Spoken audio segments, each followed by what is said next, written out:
that aren't here yet to come in as the meeting goes on? They're downstairs, are they?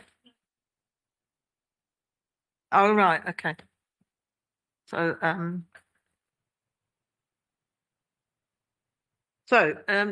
shall we go through the apologies for absence first? Good evening. The apologies for absence, Chair, that we've received. Faith Haslam from the ICB, Diraj Chibber from LBC, Bev Davis from the Fire Service, Stephanie Simone from the CAB, Anita Sion from CCS, but Peter Reeve is here as a substitute, Claire McKenna, East London Foundation Trust, Melanie Banks from Beds Hospitals, but David Carter and Liz Lees will be attending. Michelle Bradley from ELFT and John Tizard. Thank you, Chair. Okay, Councillor Mahmood as well. Yeah. Mahmood. Thank you. But we are quorum. Yes, Chair. That's okay then. Minutes of the 9th of December. I won't go through them page by page.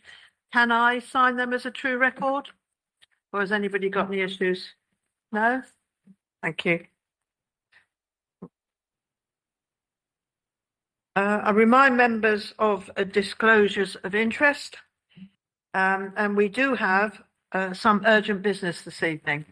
In fact, we have two presentations, very important presentations this evening. One from the L&D about the maternity services, and welcome. I can see that people arriving. Hello, David.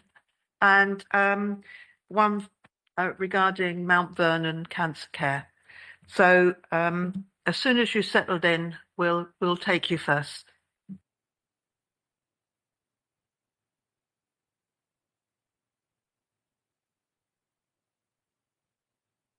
Thank you very much for coming tonight. It's a really important subject, and we're really pleased that you could find the time to come along and talk to us about it. So over to you, really. I'm aware you're going to scrutiny as well, so thank you very much. Thanks, Hazel. So if perhaps I just give some introduction, then hand over to Liz. So we're very disappointed by the recent CQC report. And I think there's some sort of factors which have not helped in terms of the current situation. But one of the things I think we'd like to do today is Liz is just going to talk through some of our progress and some of the things that we're doing, some of the actions we're taking. But because we're going to host next week, one of the things I think would be really helpful for the Health and Wellbeing Board is just if I can just touch on our audit, which we did of the women who have given birth at L&D, because that's quite important and gives some context. I think will be a really useful, has been a really useful exercise, and perhaps points us also to some the actions that we can take collectively to support the unit and support our women who have given birth at L&D. So we had the visit last year, and since then we've made a number of changes to the unit, and obviously the most significant has been the move into the new block, and that has been a difficult process of transition. But obviously we moved from a unit which was not fit for purpose at all to one that's now a modern made for purpose unit. But that transition has been difficult over the past 6 months because of that change.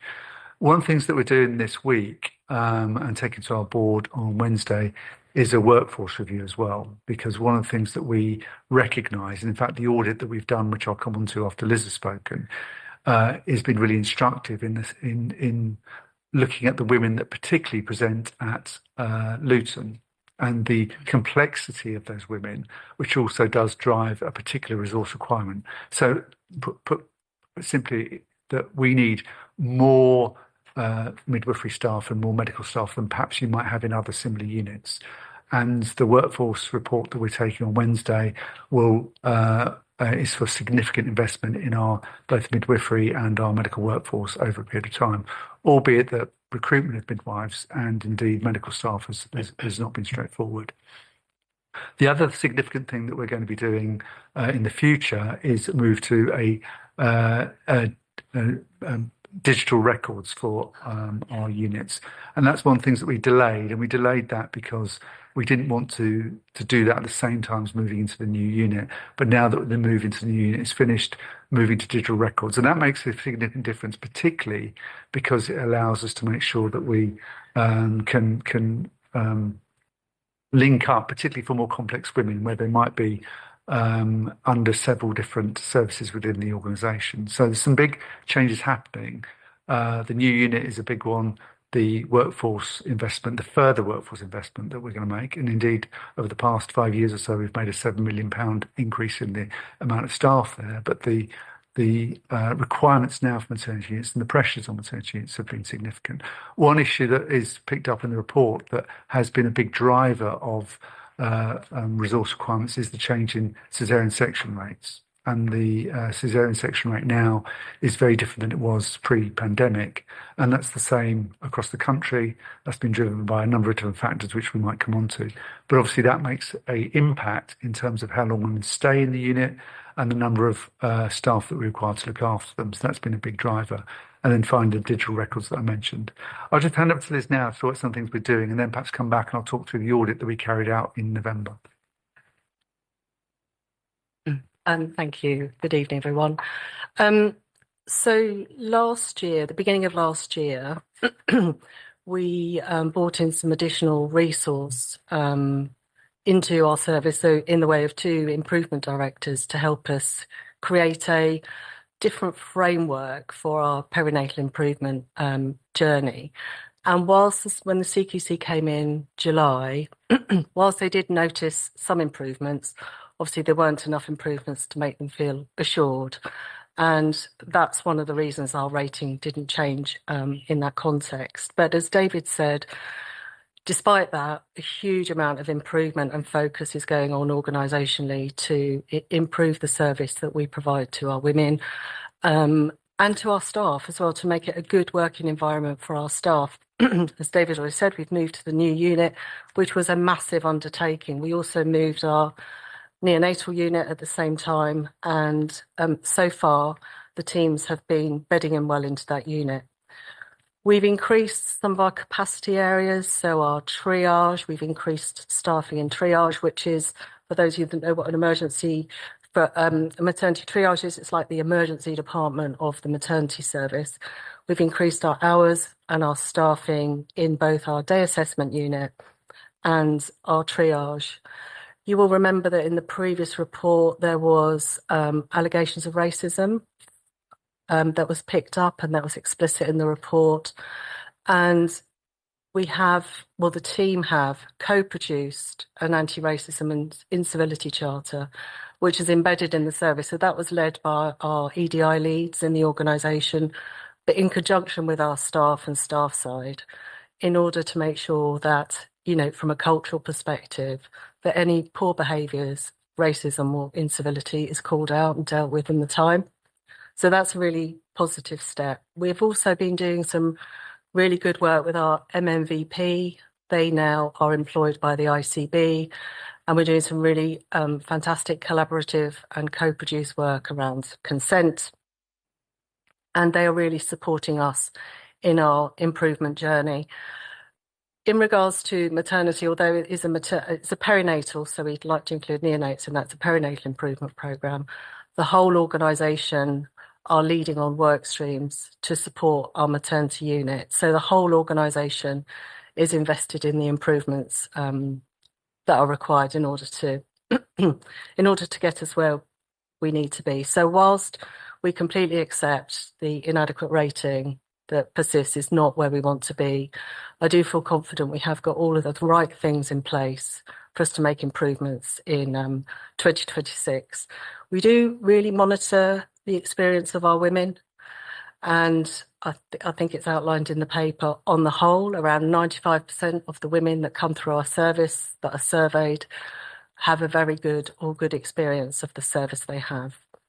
In regards to when things don't go so well, we make sure we've got a responsive and timely approach to dealing with and learning from when things go less well. As David said, one of the things that we really recognise, even though we've always tried to recruit the numbers of staff that we need, the complexity of the women that we serve, certainly with the audit that we've done and with the Birth Rate Plus that we've recently conducted for midwifery staffing, it has identified quite a significant shortfall in the number of staff we need, in which we need, in our opinion, to move the service forward.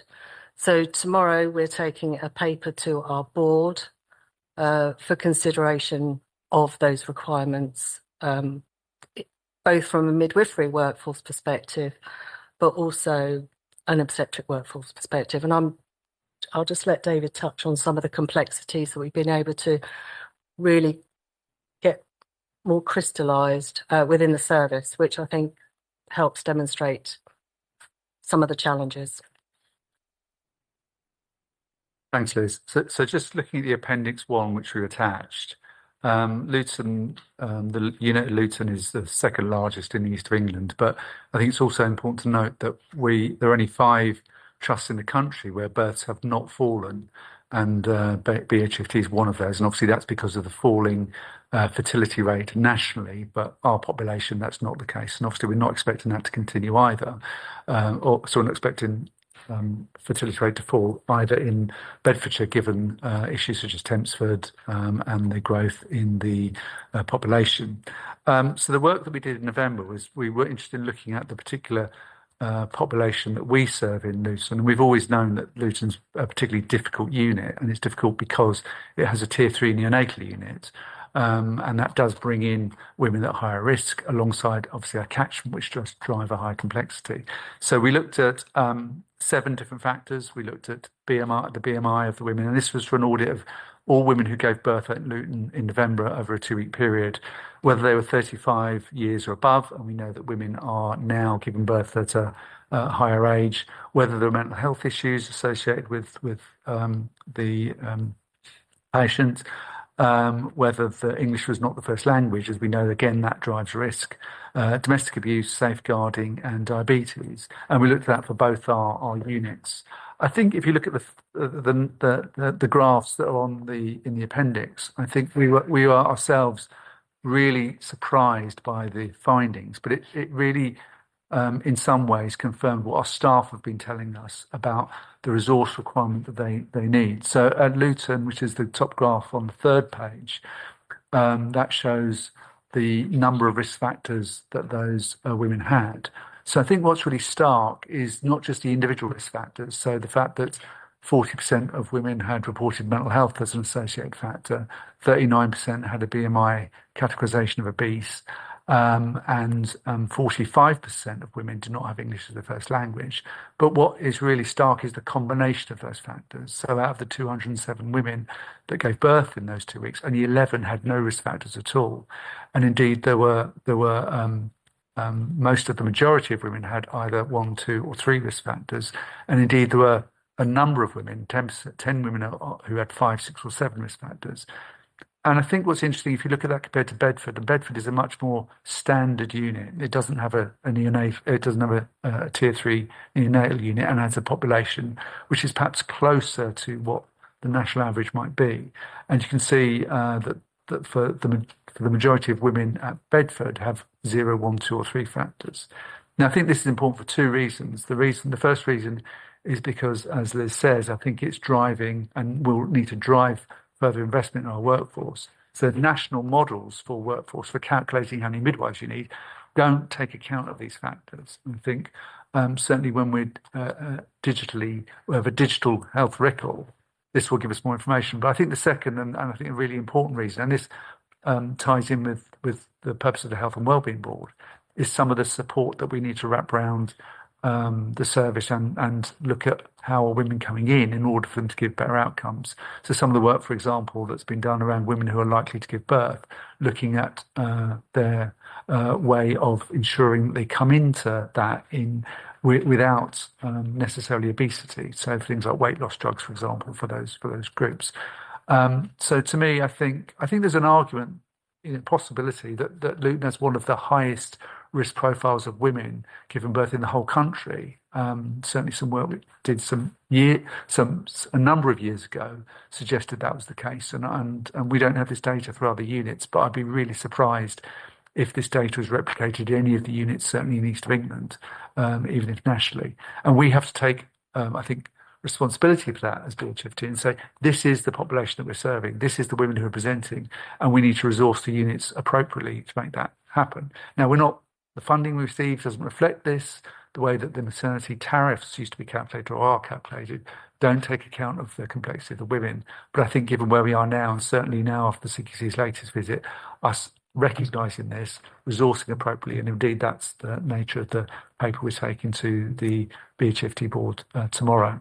I think we need to repeat this audit over time and see if it changes, but I think this is probably the population that we serve, and the combination of those risk factors to me has been a real surprise to us of the level of the complexity. But I don't think would be a surprise to our midwives who report that back in terms of the pressure they're facing on a day-to-day basis, certainly at Luton. Thank you for that. I mean, I think we all know that we have obesity as a problem in our town, but I think it was a shock to me to see those stark figures, to be honest with you.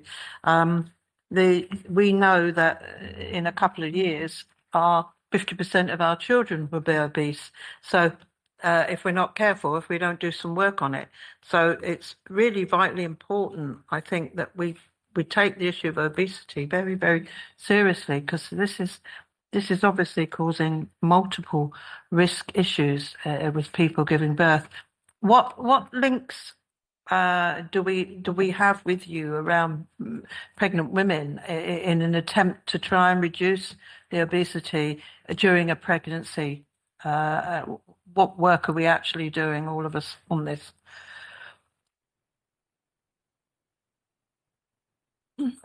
I think there is some work started, but within the old OCB, or around preparing women maybe that were overweight after a first pregnancy and want to become pregnant subsequently, around weight management. I haven't got all the details to hand, but I think it probably, as you described, it needs to probably go back a little bit further than that before women decide to have children. And I know that that isn't always linear and can't always be planned, but there is maybe a bigger, more focused piece of work that might help us and support the women in having a better experience of pregnancy and having a baby, which is a significant part in many people's lives. But I don't know if anybody else wants to comment on that.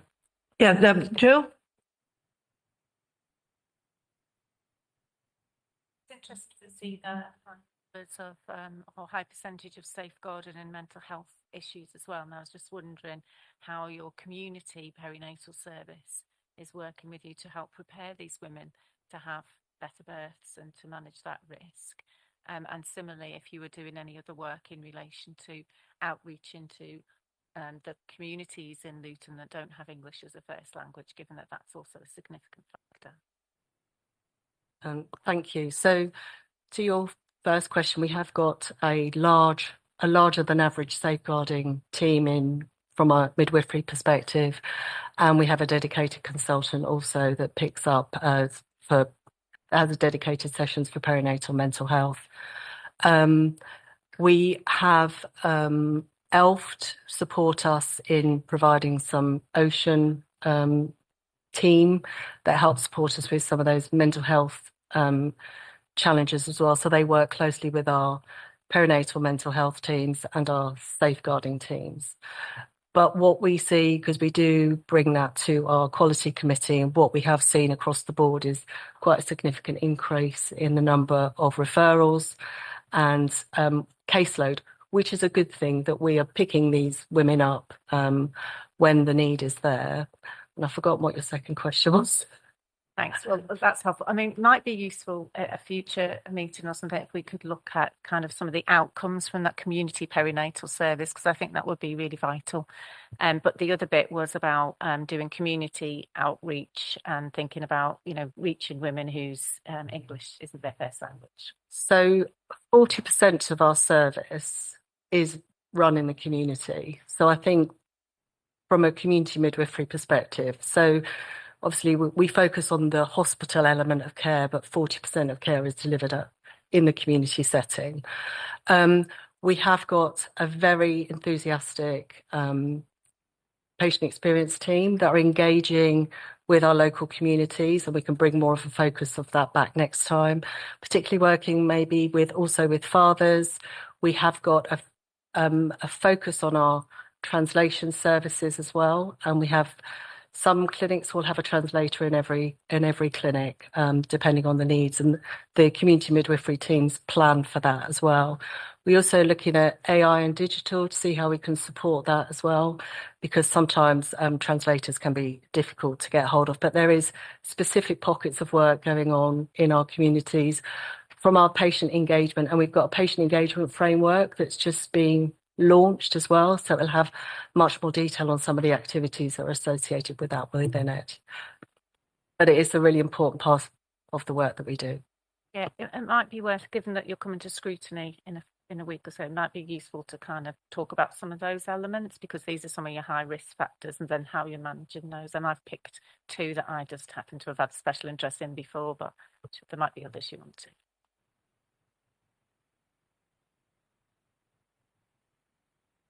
Thank you for your report. I will say disappointing. I was at scrutiny a few months ago, and obviously we didn't know the outcome of the second CQC. So I've got a few comments, but I've just got some information just for the board. So there is a piece of work that's being led by the Women's Lead at the ICB, looking into obesity and the pathways for women who have a high BMI. Into sort of better service provision. We also have a Pan-Bedfordshire Public Health Midwife that is hosted by my team, who is working on obesity.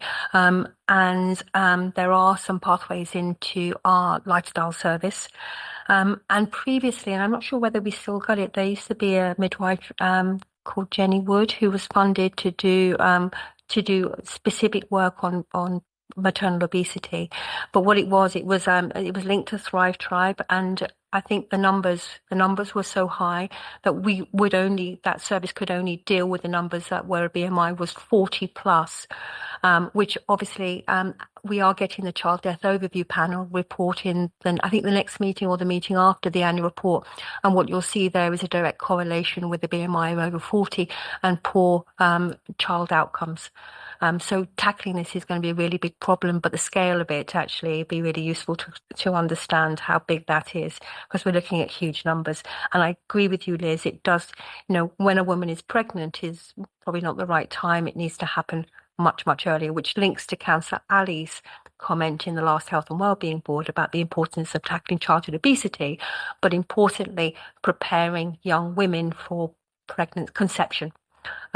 So the things that I suppose I'm sort of picking up on is you've mentioned about digital records, you've mentioned about the new build, you mentioned about increased staffing, but what I didn't hear you say was about the sort of the changing the culture, and whether the culture actually adds to the sort of inadequate rating. And I suppose my second question is how far are you away from being a safe, well-run, quality-driven service? Because I suppose my reflection is that the last inspection was a couple of years ago. A lot of improvement has gone into it, but we're still in the same, as an organisation, technically you're still in the same position. Thank you. I think last time we came here, we'd had the CQC, the visit last July, and I think we were optimistic that some of the improvements may have come through maybe more than they did. I think is a fair comment. I think on reflection and picking up on some of the work David's just presented, I think our demand was constantly outstripping our capacity because of some of the challenges we had in that service. Now, that's not making an excuse. I think that's the reality of where we were. The culture element is really important. We have got a specific piece of work focusing on culture, because it's not going to be just the anti-racism charter and the incivility charter that does that. It's a complete team ethos approach, and we have got some really dedicated people in our service who are values-based and we're all determined to get this to a better place from a cultural perspective where people feel they're able to raise concerns if they have concerns. If there's poor behaviours, they can be called out. If there's racism, that could be dealt with. From staff to staff, staff to women, the whole piece. And it's an element that we as a board taken very seriously, but also as a team and the leadership team have. Now, sometimes that takes longer than you'd like it to do to change, and we completely accept that. But and going back to your question is, have we got the traction as it currently stands to get that pace? Because I think it's, there is a willingness and absolute dedication and passion to get this to a better place, but it's demonstrating those wins in a way that is tangible and people can feel it and see it, I think is one of the challenges we face. And that's the bit that we're determined to shape and focus on this year.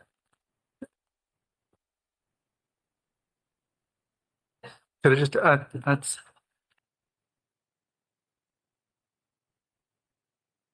yeah, I was just going to add to what Liz said. I think one of the if you look at the report this time round, there was actually it really focuses on some of those things that we clearly have not been able to do, but some core requirements such as mandatory training, appraisal, and the clear of incidents. And the context of thinking, why have we not done that? Why have we not been able to do that? And we have absolutely tried to prioritise keeping the unit safe. So because those things, mandatory training, appraisal, incident clearance, are all require effectively taking people off the unit. And sometimes the unit is so pressurised that we have not done that. We've effectively sacrificed that. Now, the response to that is, well, actually, we need some more staff, which is obviously where tomorrow comes in. But the other thing I would say is that in relation to the question of a safe unit, if you look at our outcomes, and one of the really disappointing things is the CQC don't look at outcomes, they're looking at the process. But if you look at some of the sentinel symbolic really important indicators, such as our obstetric hemorrhage rate, where we're lower than the East of England at Luton, our tear rate, where we're lower than the average for the East of England at Luton, our neonatal mortality, where we're lower than our peer average at Luton. Those factors suggest that particularly given the context we're operating in, that actually we can take a lot of assurance from that. Now, we need to get where we need to get to in terms of some of those process issues, but also we, as an executive and a board, look at the outcomes as well, which the CQC haven't necessarily done. So the report this time round is not inadequate because of our outcomes, it's because of those process failures. But we actually have a lot of positivity in the sense that some of the outcomes we achieve, despite the fact we've probably got one of the toughest units at Luton in the whole country. Just in terms of learning, are you looking out at other organisers? Because obviously the risk profile in Luton is not going to change, and it's probably going to get worse, dare I say. But I just wonder whether, as an organisation, you're looking up and looking outwards and identifying critical friends who perhaps are in areas or hospitals where they're sort of batting above their CQC rate with a risk profile that's comparable. So we're part of the national support program, and within that national support program, we have got some senior midwives and obstetricians that have worked in London and other organisations. It's difficult to find something that compares exactly to Luton because we're a DGH with a level 3 NICU, and I don't think there's anywhere else in the country that is exactly the same as us. But we are using that team of people to help us connect with other people and make sure that they can bring that experience into the team. So, for example, they're helping us we've got an obstetrician helping us with some of the, reviewing some of the incident management and those senior midwives as well, just creating a slightly different lens on things.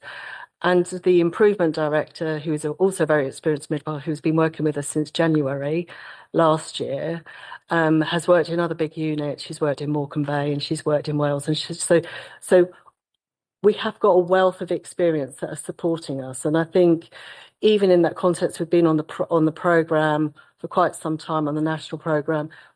Even with that extra support, it hasn't gone as quickly as maybe we would have liked it to have done. So, but I feel confident we have got external expertise helping us do that as well.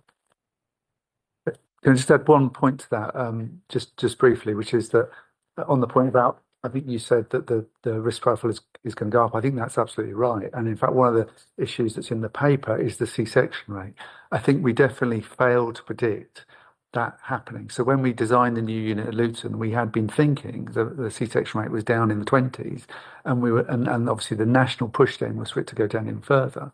I think we and others failed to predict that it would go up and go up by the rate it's gone up. And I think it will go up even further because the women who now have had a C-section as part of that cohort, their second and third babies will more likely to be C-section. And we've got to predict that rather than in the past we didn't foresee that. And that puts additional pressure on. And also the fact that it looks as though the age at which women are given birth continues to rise and so may rise even further. And as I said at the start, some other units have had the benefit of births going down, which is what's happened everywhere else. It's happened at the Lister, it's happened at Watford, it's happened everywhere else. We've lost sometimes 1,000 births, whereas ours hasn't. So we haven't had that little bit of headroom. So I think we've got to be better at predicting actually some of this pressure rather than just running to stand still, which is sort of where we've been today. So we have to take responsibility and accountability for that. We haven't predicted where things were going. And I think having a better digital platform, which is also coming this year, so that's a big transformation piece as well, having digital records. So we'll have a seamless community midwifery acute element, joined up piece of information that not only will help the women but help the teams that are providing that care. And as of last week, our section rate was at 54%. So that's quite significant from pre-pandemic 5 years ago, where it sat at about 22%. So that has, but we need to collectively, and not just us, but collectively predict how we plan for everything in the future, as you rightly said, because it's not going to get less complex. Yeah, thanks for your presentation. And I suppose I just, welcome the additional resources that hopefully the board will agree tomorrow. I do think that actually, Luton's complex needs certainly weren't a surprise to Luton Council, and so there is an element of surprise that it was a surprise to you, in terms of actually the needs of Luton's population. I suppose one of the things I was just querying about was that obviously in the inspection report, it talks about 1,100 incidents that were overdue for investigation or closure in terms of safety being the absolute minimum of service delivery. Can you just give an update on where you are in actually learning from when things go wrong or when things potentially go wrong? So we've got a new governance. We've put more resource into the governance team. That happened in February last year. One of the things that we did notice with having a new team is our number of reported incidents increased. We get hundreds and hundreds a week. Most of them are low and no harm, but they all need a review. So there is a robust daily process for making sure all those incidents are reviewed. The number, as you rightly said, was high, and it is still high, but it is coming down. There's a particular focus on board, and we report that to the CQC on a monthly basis. Some of the reports do take a long time. So if it's the maternity and neonatal specialist investigation team will want to be involved. So it's not just us marking our own reviews. So they will get sent externally for additional eyes, and they do sometimes take quite a long time to come back. So that does delay things. However, we do accept that there is from a opening to completely closing. And when we talk about open instance to completely closing, it means it's investigated, there's been duty of candour done, the level of harm has been identified, and the duty of candour, which families will be involved in that as well, and then the learning or change in practice has happened if that is a requirement. So it is quite a long, drawn-out process. We have got a whole team reviewing these on a daily basis. What we don't want to do is miss anything. So we're making sure we've got a really robust process. And going back to the point you made earlier around complexity, absolutely recognise we have got a complex, and we knew that. I think the detail behind it was the bit that was missing, and I think the audit that David did really helped showcase that. So I think we always knew it was complex, and that was the narrative that staff gave, but we've been able to measure it in a much more focused way this time, which I think has really helped us. Thank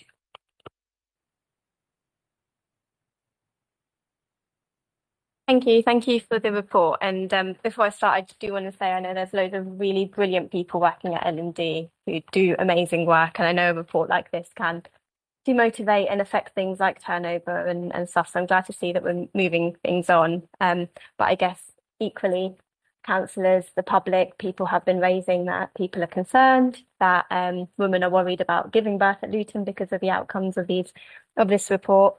And actually, Kelly kind of covered quite a few of my questions. So I think it's been a long-term anecdotal issue that we've heard as councillors around the sort of culture, the turnover of staff, particularly within the hospital. I know you mentioned a little bit here about what you're doing about staff health and wellbeing, and I can see the anti-racism charter that you're doing. But what I would like to see a bit more is about the outcomes that, I know it's only launched in 2025, but the outcomes, because this has been sort of an issue that we've known about for a while, not just that's come out of the CQC inspection.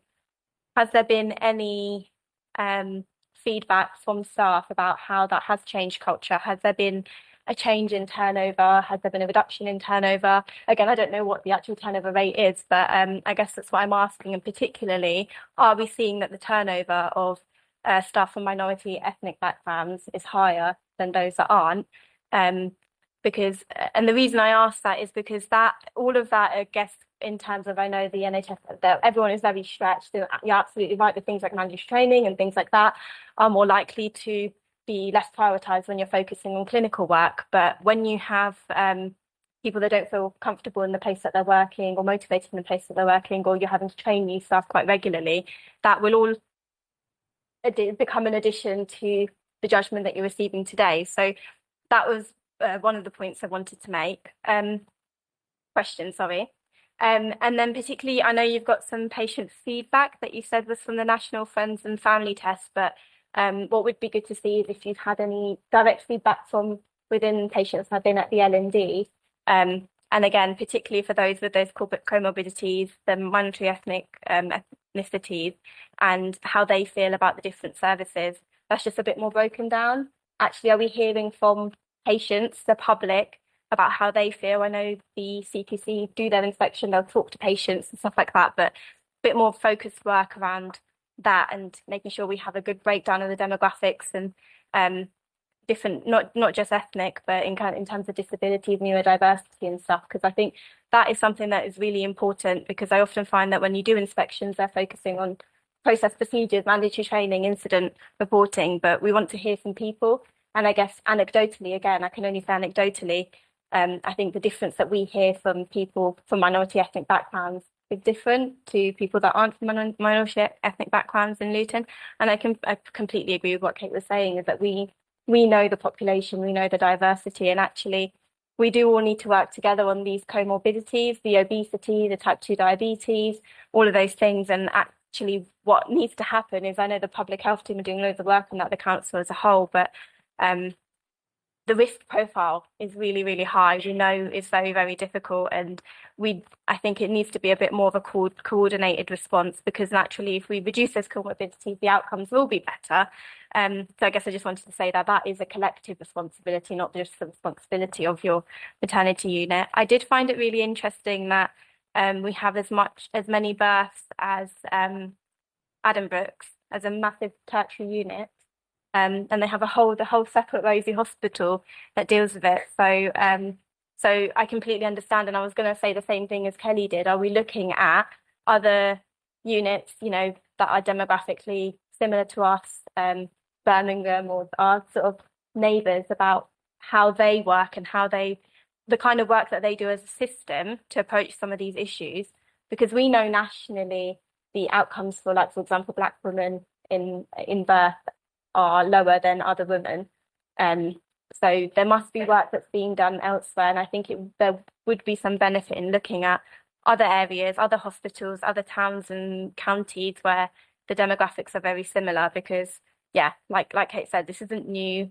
We know it's an issue. And then finally, just wanted to quickly make a comment about how the changes to the ICB can affect this, in terms of, we know again and again and again and again, Luton is so different to the rest of the east of England, to Keynes, Herts and Bedfordshire. And this is more, and we're seeing here more how much more extra targeted work needs to be done because of the complex population, and sort of an assurance that in how the ICB changes won't affect that, if it has any effect at all. There's a few questions, hopefully you've got them, I can repeat them to you.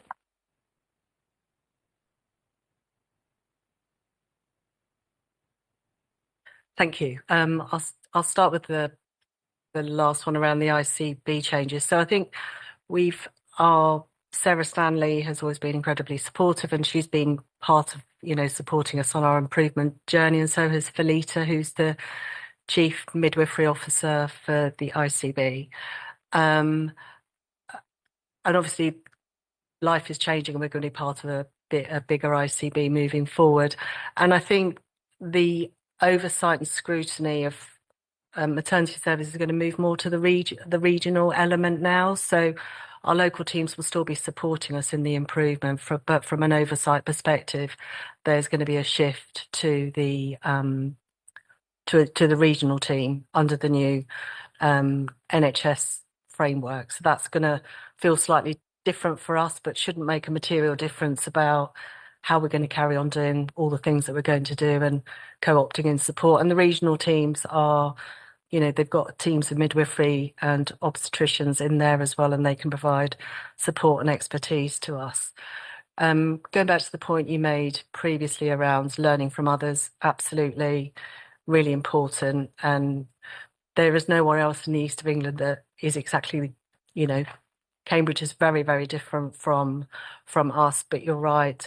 Birmingham, some of the London hospitals are very similar, and we are tapping in. And Birmingham even has its challenges as well. We've seen some real challenges in Birmingham. And the culture thing, I think, and the turnover, I think that's a really good point. Our turnover, it's not hugely different. We know we lose a lot of, and I'm talking from a midwifery perspective rather than from a medical workforce, because we have a higher number of midwives than we do doctors. We do, the time that we lose midwives is usually about a year to 18 months after they qualify. That's a real high risk time for people to leave the profession, and that's not unique to us. That's a national element. In our workforce paper we're taking to board tomorrow, we're looking at a slightly different model to support those newly qualified midwives. When I say newly qualified, out of university and for that first 18 months. So we're increasing the amounts of supervision and support they get on the shop floor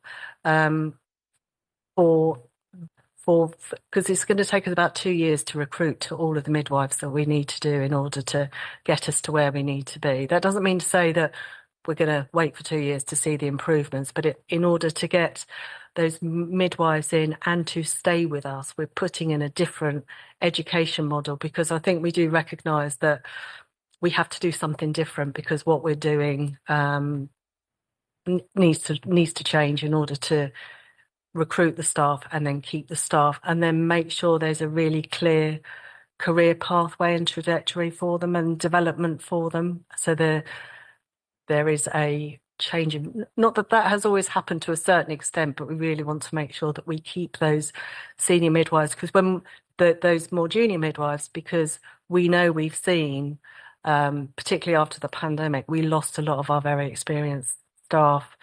Many retired early after the pandemic. So it's making sure we've got a future-proof workforce as well.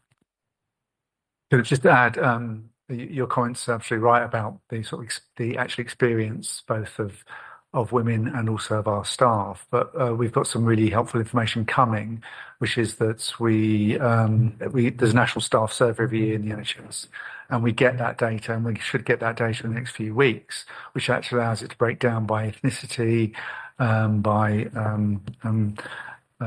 lots of different characteristics. So that data is really helpful, and it comes to us by department. So we can look at our maternity department against other departments. So that's coming shortly, and that happens, and that's quite up-to-date data because the survey was done in September. So that's quite useful, and we can have a look at that. There's also a national maternity survey that's undertaken of patients, which again is really useful information. Again, that's broken down as well by different characteristics. But I think it was also really reassuring in a way that the CQC report this time round, all of the women that the CQC spoke to during their visit were positive about their experience, and that's reflected in the report.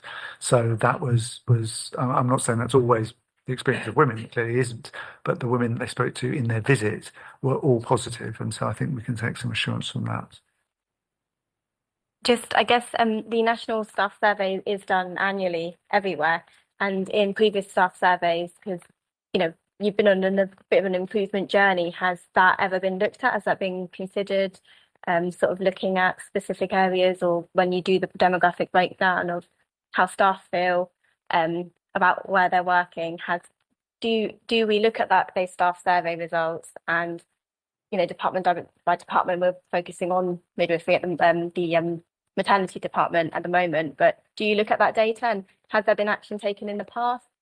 I mean, it might be that the data is entirely positive, but I'm just... No. And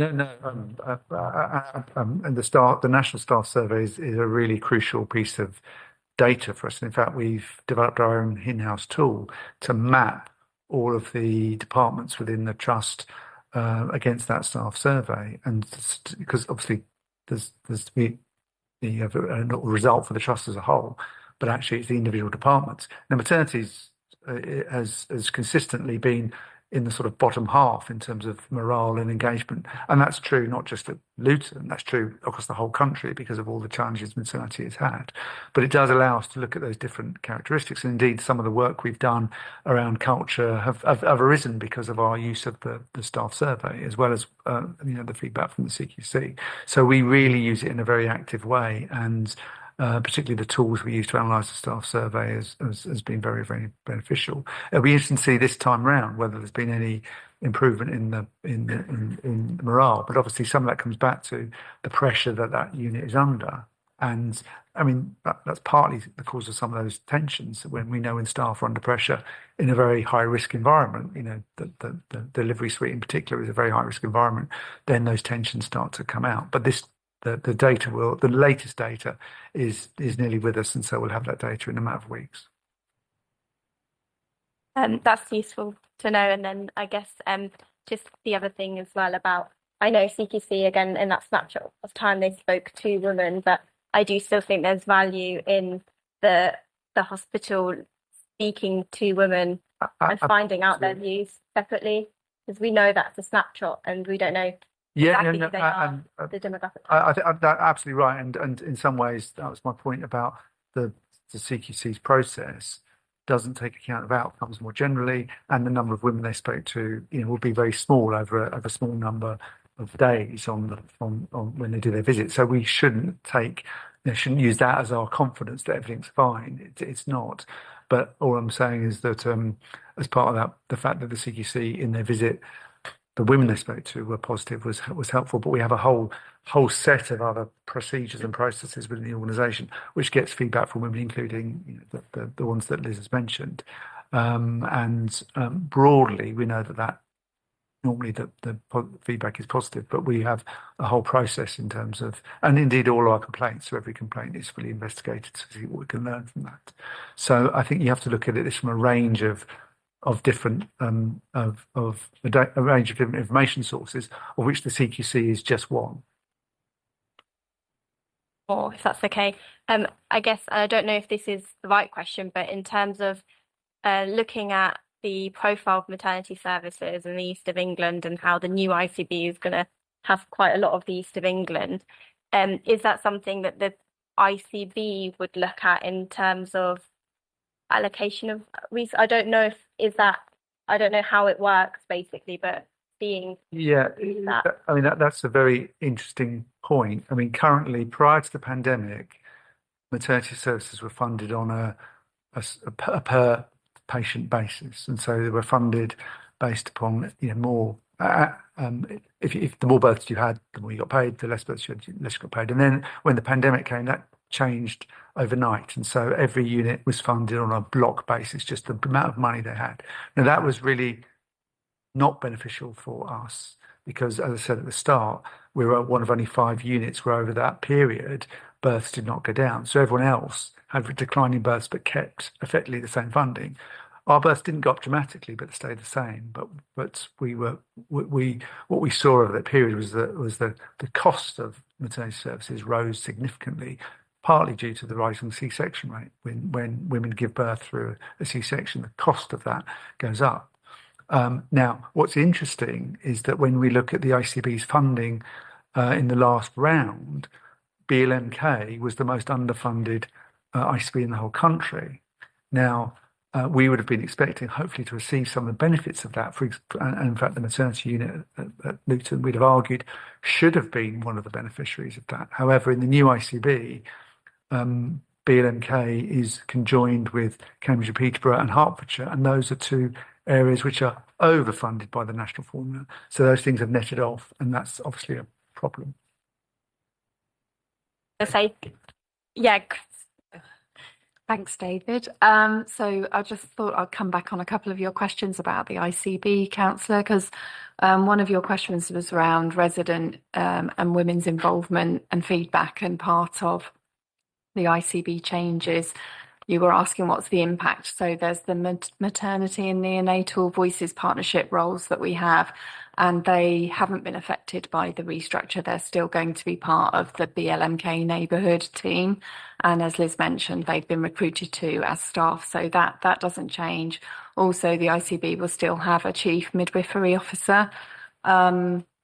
So the other part of the discussion was about the change in the role of region. So region is more performing the regulatory side of the work, and I think meeting weekly with the trust around progress on improvement. Perhaps I've got that wrong, but that's my understanding. From the ICB point of view, we're the Commissioner of Maternity Services, so we will be looking across the whole Central East footprint at maternity services. We want to commission high quality maternity services for all our women, and we will continue to work with the Trust and support the improvements being delivered in Luton.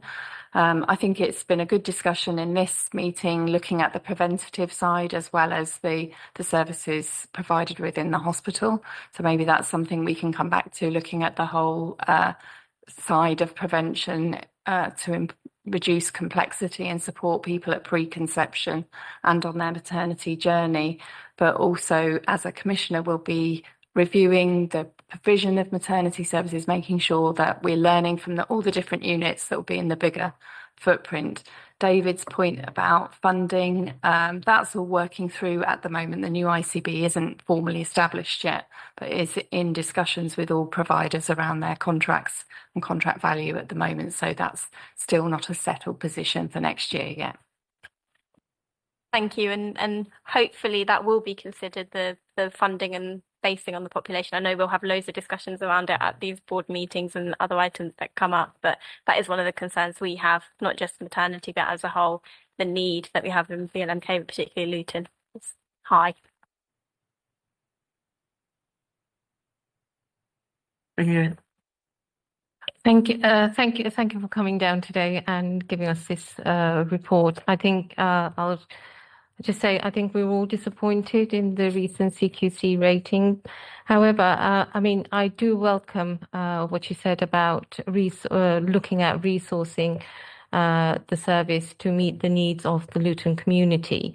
What I would say, going back to what Kelly was saying, in terms of your improvement journey, I know you said you've got critical friends on board, etc., but do you have local voices, local critical friends? Because we all do have a vested interest in making sure that this maternity service meets the needs and it's a good service as well. So I'm just wondering, do you have any sort of local critical friends? And I mean, do we just, I mean, here as well, do we just wait till you have a sort of something to report back to us and come and let us know? Or, I mean, is there any other form of communication that we could have? Thank you. So we have got the Maternity and Neonatal Voices Partnership. So we have got 3 individuals that work with us across the patch. One is based for the Luton service, one for the Bedford service, and one is the lead across site. And as Maria said, they're employed by the ICB. They work really closely and they are the voice of the communities.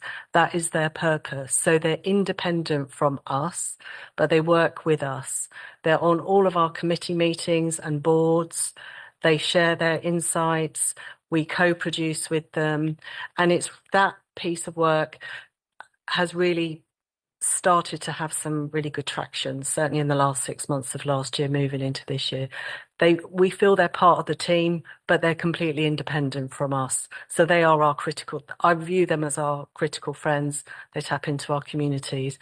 They let us know, you know, they feedback concerns or they feedback celebrations and where things are going really well. They're absolutely critical to that bit. I think what I've heard tonight, you know, obviously we produced the paper for here, but some of the additional feedback is around that patient, that patient experience, and also some of the mental health work as well. I think is about what that looks like from a service perspective. So I don't know. I'll leave it up to. Can I just add the neonatal service you say? I mean, does that do you have do they have service users on that? Board? Well, they are the representative for the service users on our and so for example, we interviewed for a new director of midwifery 2 weeks ago. The NMVP were on the panel. So they're the voice of the service. They're the voice of the service user. So that's why they sat on both the stakeholder panel and the formal interview panel with me for the director of midwifery. So that's their level of influence around the service. Right, thank you. And just something else I thought I'd bring up anyway, in terms of the risks you identified. If I went into your service, although I'm beyond childbearing age, but someone in my similar to me, if I went into your service, I'd say English isn't my first language. However, you would report that as I would be sort of included in amongst the risk factors. So I'm just thinking the demographics in Luton has changed somehow, but how are we recording the English as a first language? Because I mean, I know I've got daughters of childbearing age. They've been through school, and a problem I've had time and time again is their first language isn't Bengali like mine. Their first language is English. So are you sort of anyone of ethnic minority? Are you just recording them as having English as a second language? Absolutely not. It's based on that assessment of booking. So I think where what we want to ensure, and this is the reason we capture it, and as I said, we're not completely digital yet. That's coming this year. So it's part of the assessment when you go for a booking. Now, that assessment is made based on whether English being your first language or whether it's that understanding of English. Because if we don't capture that correctly, the requirements, the input from your community midwifery team or your obstetric care needs to be really clearly defined and understood. So that's why it's making sure that your care can be tailored to your needs.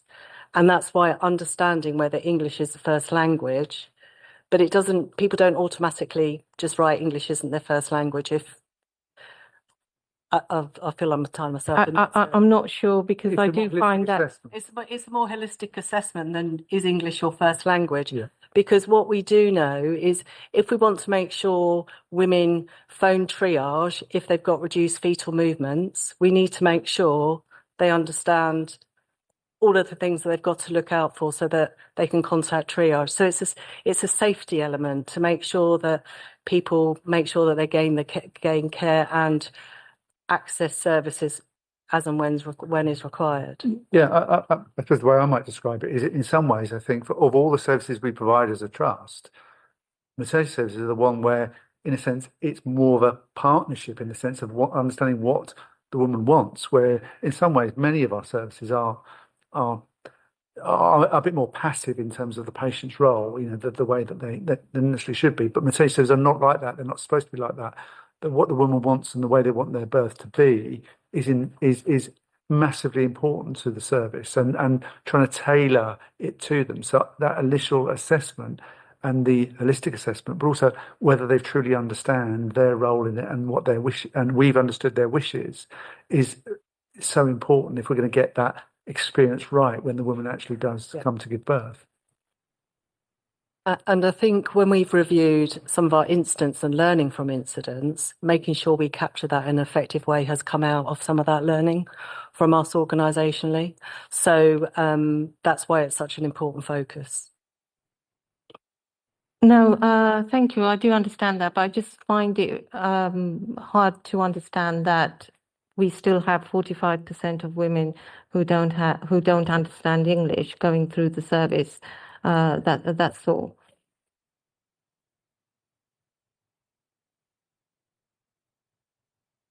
Healthwatch Luton did interim view at maternity services last year in Luton. We visited 3 wards on 3 different occasions. We spoke to patients that were on the ward on that day that were from a wide range of ethnic mix. Whoever wanted to speak to us, we spoke to. And I would say the patient feedback was really good on that ward that day. We also spoke to the staff that were on duty on the days that we visited, and the feedback from staff was very good as well. We did another piece of work on interpretation and translation, and the triage room in the maternity services was excellent. It had leaflets in about 25 languages. I can't remember exactly, but the staff had thought about questions that people might ask. If you turn up at an emergency service and a question that you can't have an interpreter there when you just turn up as an emergency. And they had cards in many languages that would say to people, I don't know, things like, we're waiting for your test, there'd be about an hour or something. But we also observed interpreters with patients while we were there. So, yeah. Okay. Councillor Ambia? Thank you, Chair. Yes, so in regards to maternity service, my question is, do you have any agreement or any plan to outsource those maternity elective operation to neighboring NHS trust? Any plan in case to outsource? Because just particularly, I would like to make it clear. I have received a complaint from our local residents. The thing is, the patient elective operation was overdue more than 12 hours because of inadequate operation theater and post-operative room section. So, and patient had a significant health issues postnatal. So my question is and also you mentioned more than 50% patients from ethnic minority birth rate, and health risk factor is higher than national average. So, and previously, this Bedfordshire Foundation Trust, they paid nearly £11 million for medical negligence claim. So you had those experience. Why not able to rectify it and have a contingency plan to mitigate those patient risk, to have an alternative an agreement plan for outsource this elective operation because where you have a inadequate operation theatre and resources. Thank you. We don't have any plans to outsource elective sections, and I don't think that would be normal practice to do that, to transfer them to other units, partly because the relationship that is formed in relation between the midwifery and medical staff with the patients and the continuity that we need. Now, that doesn't mean that we don't have pressures within maternity services in terms of trying to make sure we can get things done on time. And one of the reasons for that is maternity services, by their nature, are quite unpredictable. So we have 14 births on average a day at Luton, but on the busiest day we have 23, and on the quietest day we have 7. So managing those peaks and troughs of workload is very, very difficult, and relates to some of the challenge. But we have no plans to outsource elective caesarean sections to other trusts, and we don't think that would necessarily be a good or safe way of managing the service. Yes, I just need to follow up question, because patient been told, just saying is they don't have enough bed. So there is a demand, and is a, especially Luton, and there's a higher birth rate compared to national average. So what contingency plan you have, where you have a huge demand? So what is your plan? So I think we touched on this earlier. So when we, in the new building, the beautiful new building that the team have just moved into, when that was designed 8-9 years ago, that was when our caesarean section rate was at 20%. We're now at 54. So we have a number of operating theatres. Now, there are times when it does get busy, but caesarean sections fall into about 4 different categories of requirement from a timing perspective. One of the things that has happened, and will be going to our board tomorrow, but we put a interim arrangement in since October last year, is there is always a very senior consultant of the day that is in charge of reviewing all the women, full section, and that are high risk, or the whole floor, so antenatal, postnatal and delivery suite. So there's a very senior consultant that supports us in making sure we prioritise women on the basis of risk, to make sure that they get their section done in a timely way according to their needs. And that really has a positive impact, both for flow through the department, but also the impact on women, and for the senior midwives have found it extremely helpful. So there's not an instant solution for some of our the increase in section rate, and I think it's quite difficult to identify women that could go elsewhere. I know there has been talk about it nationally, but there's so many different categories and elements within that of women that need review that are having section. It's not just elective sections, and just quite as simply as defined. Now, there will be some women that choose to have a section, but many women have to have a section for other reasons.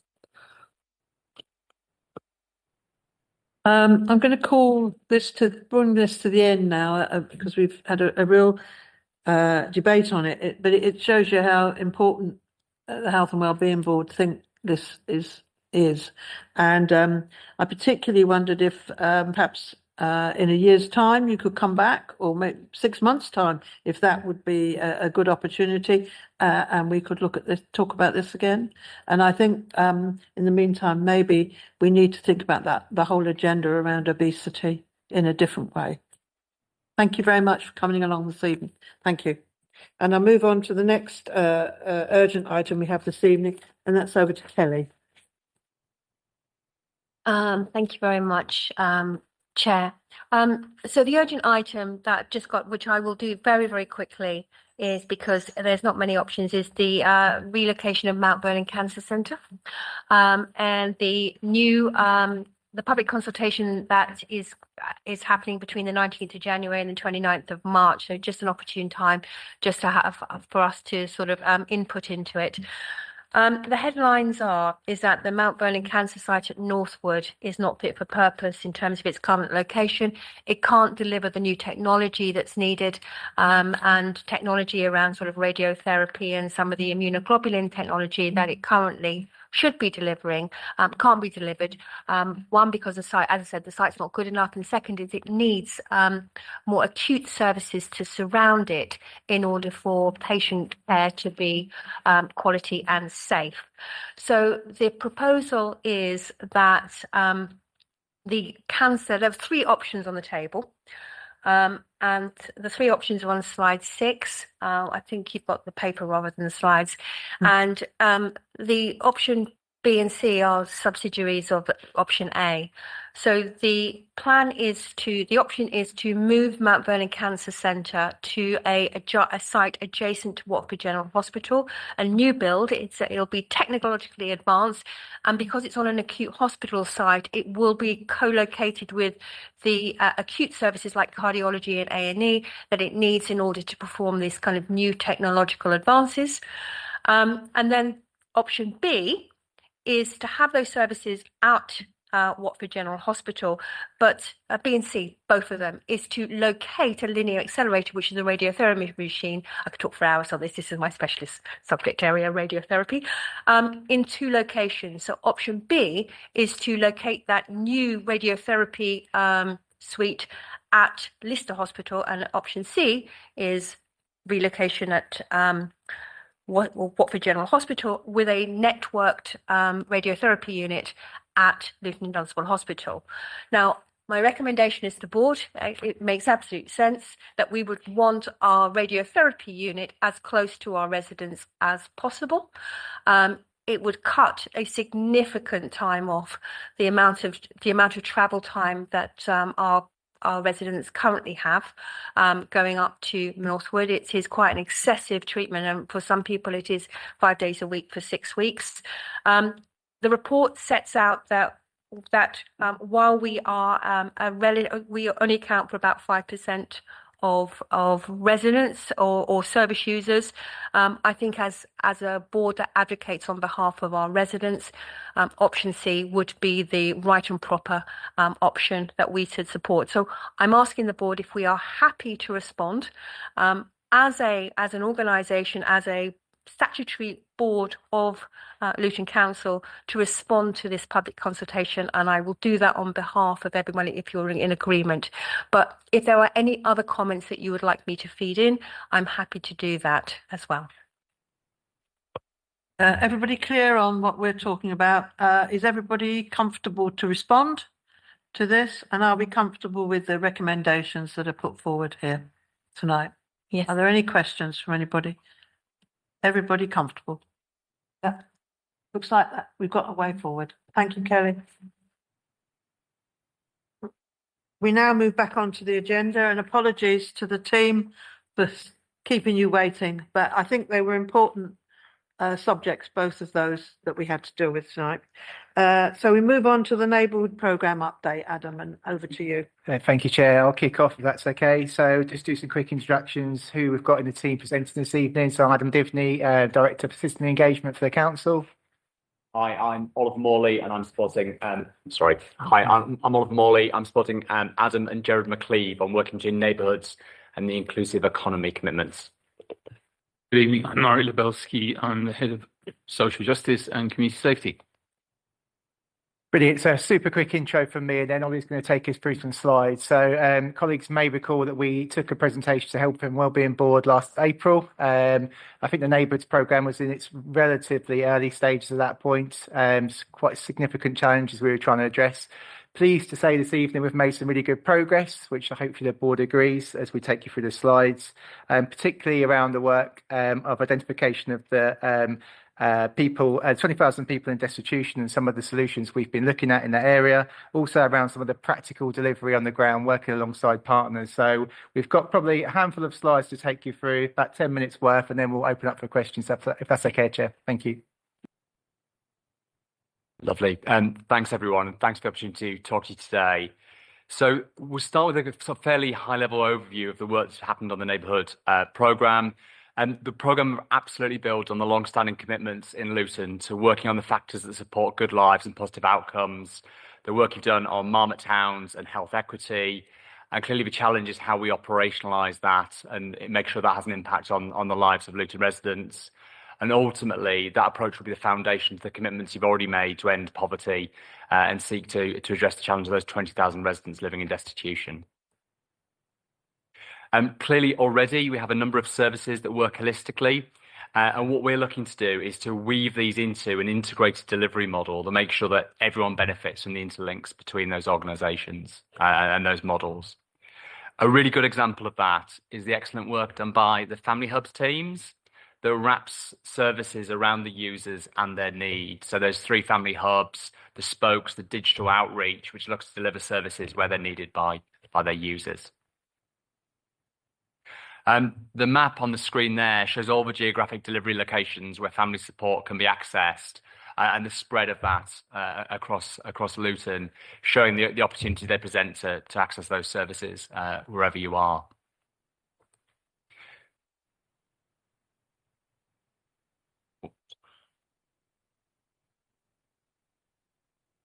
So the key question you'll be interested in today is how is the neighbourhood work progressing? You might recall that the neighbourhood programme was set up to address challenges faced by our residents, a forerunner, if you like, of job safety homes, recognising that our service at times are not as joined up as we'd like and sometimes miss the opportunity to prevent poor and expensive outcomes and some of those challenges that we've heard about on the previous item. So since the programme was set up last year, as Adam's described, a number of significant analysis has been undertaken, looking at neighbourhood needs and looking at which groups are in greatest need of support. There's been significant work with physical assets, improving the impact and sustainability of community centres, refreshed contact with where we have also refreshed contracts with Active Luton and the library, and laid the groundwork for a number of place-based delivery models, which I'll come on to, and to date delivered savings of over £500,000.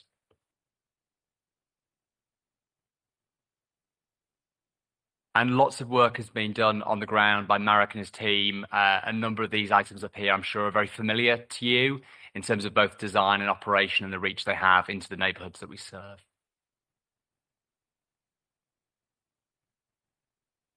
So as we look forward on the neighbourhood delivery programme and the things we're focusing on, there are 3 key things that we're very focused on delivering, and that's to reduce destitution and absolutely have a laser focus on those residents living in poverty and how we can seek to alleviate and improve that situation, to increase employment, and there are very close working with the Connect to Work programmes and the other initiatives that the government is rolling out at the moment, making sure that health and employment are seen as 2 mutually reinforcing aspects of people's lives, and to critically increase that prevention and activity within the community that improves those outcomes overall.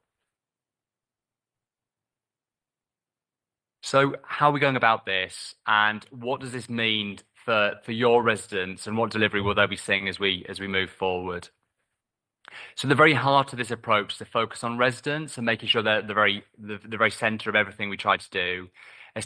Firstly, we've established clarity on what destitution means by household makeup, so understanding what are the financial thresholds that residents need to live full and fulfilling lives, and then critically looking at the data we hold to understand which residents in Luton are falling below those thresholds and by how much, which services they engage with across the whole suite of council services.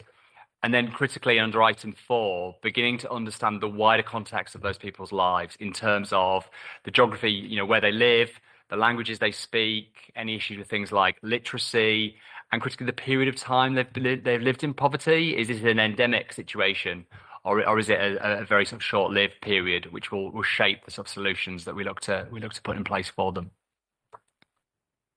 You may have seen some of these maps before, which is using both census and indices of multiple deprivation data, but also data from our own revenues and benefits system to map where those low-income households are located. And this has been used to absolutely target the activity that we're doing in terms of that neighbourhood delivery model.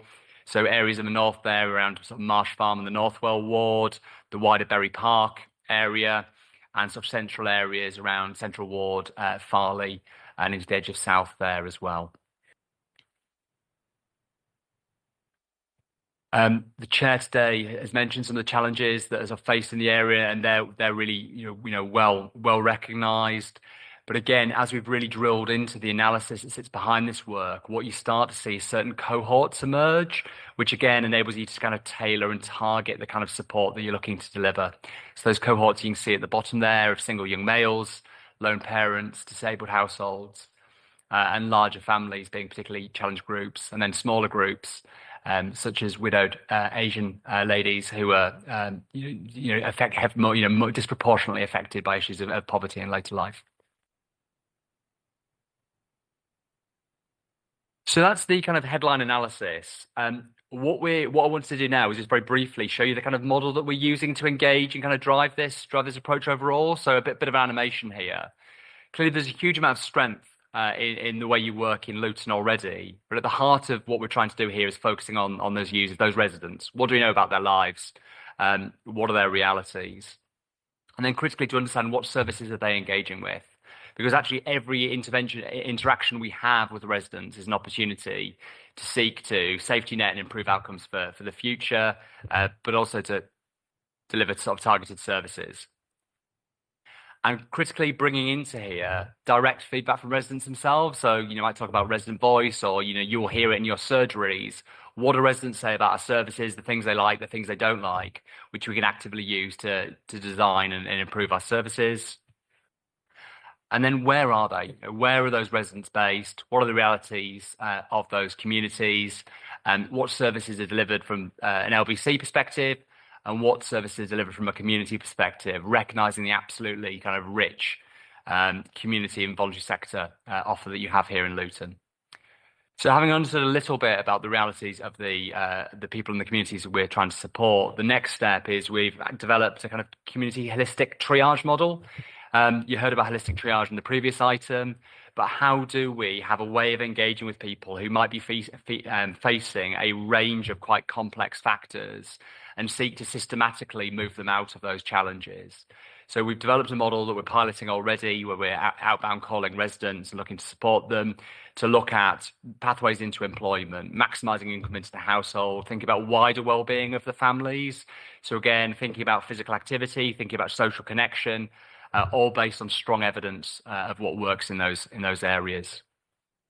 And that model then enables us to design a kind of network of delivery models that span around people. So proactive outbound contact by ringing those people that are appearing on those lists, targeting the promotion of services that people will benefit from. So you'll be aware of the programme of jobs fairs that are rolling around the area. We're targeting contact with residents who would most benefit from a job, signpost them towards those services. All that model then can inform how we design and deliver our front-end customer service on our own website, linking very closely to the resident experience programme that Kate and the team are leading. How we inform engagement with core services. So again, think about those interactions with housing, resident bens, adult social care, children's services, and how they can then support this model. But critically, that shared delivery model with partners. So using all those opportunities in a modular way to build outcomes for residents. And again, with the objective of increasing employment, delivering more integrated local delivery and reducing poverty. So really looking at this as a model which is flexible and can be used in a range of areas, but maximises on those services wherever they're delivered already. So what are the key outputs? That poverty to employment pathway is absolutely critical of making sure we're really focusing on the money in people's pockets and the impact that's been demonstrated to have in terms of health outcomes. Rolling out that holistic triage process to inform new customer processes wherever they exist, and those 3 neighbourhood pilots that we're working hand in glove with Marek and the team on around Marsh Farm, the wider Berry Park area, and in Farley, all with a slightly different flavour, reflecting those local needs and what's happening in those areas. And the establishment in time of a model for working of the future, which looks to build on a range of local neighbourhood delivery models that you already have. So the final thing is the inevitable governance slide, which shows how all this fits together and the reporting into an overarching board. You won't be surprised to hear this is a major priority for the chief executive and the corporate directors teams, all of whom have a strong presence on driving this forward at that level. And that's the end of the presentation. I look forward to any questions. Thank you. It's open for questions. Are there any questions from anybody? Ambia, yeah. Thank you, Chair. Yeah. Thank you for the report, for insight, to give us the opportunity to show the inside picture. So you have mentioned on the report, Luton has the highest deprivation rate, and where the people living standard below, right? Living standard below. So what sort of program you have taken to improve the people's quality of life and improve the people life expectancy, etc.? Because I know I have seen the news recently. There was some sort of couple of million fund for to upgrade the community center, Berry Park and somewhere else. But it mentioned only for 2 places, but where Luton, there's a high number of people, especially BME people, they live across the town. It's not only Berry Park and Marsh Farm. There's some other area, Saints or Dallow, some other area. But I think you were focusing on the particular geographic area rather than focusing whole town in general to improve the quality of people life across the town. Thank you. And that's an excellent question, Councillor. Thank you. So I think the key thing here is, so your question about quality of life, how do we improve quality of life? So of course. So there's a very sort of strong evidential base of the factors that contribute to improved quality of life. So income is a major one, and actually the more income going into a household, generally the better outcomes. Things like physical activity is being something which improves both long-term health and sort of mental health. Social connection are all sort of key factors that drive that. Now, the reason I took the time on kind of building up that model in the middle, which showed how we take all that information and then tailor services to those to people, is that is an approach that would look to cut across all the services that the council delivers. So absolutely taking those residents in the greatest need and looking to embed that approach regardless of where those residents live. So that holistic triage model that I described, and I'm more than happy to sit down and sort of take you through that, absolutely looks to go through each of those steps in turn to try and embed and improve those circumstances. So we're looking at people's needs in the whole. And again, as you said at the start, issues of literacy and language are key factors within that. So when we're looking at those households, we're trying to gather that picture to be able to tailor solutions to those people in the best possible way. And interestingly, as we've rolled that out, what we've seen, for instance, is when we send letters, we generally get a response from about 10% of people. When we send a text message and then follow up with a phone call, we get a response from about 25% of people. Now, as we test and refine this model, what we'll find is different things work for different groups, and that will include different languages, different support packages, and all those aspects. Now, to move on to the second part of that neighbourhood model, that's around looking at how we could deliver something on the ground in those areas. It takes that approach that we're applying everywhere, but really looks to apply something locally. But again, that will be a learning process. So in that learning and testing, in time, it is likely to be something that kind of expands more broadly. But it's about trying to use our resources that are limited in the most targeted way to take that learning that then can be applied more widely. I hope that answers your question.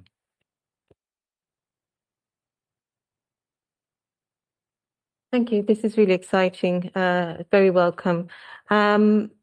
Just a couple of questions. I work in the voluntary sector. And obviously this is looking at the council services.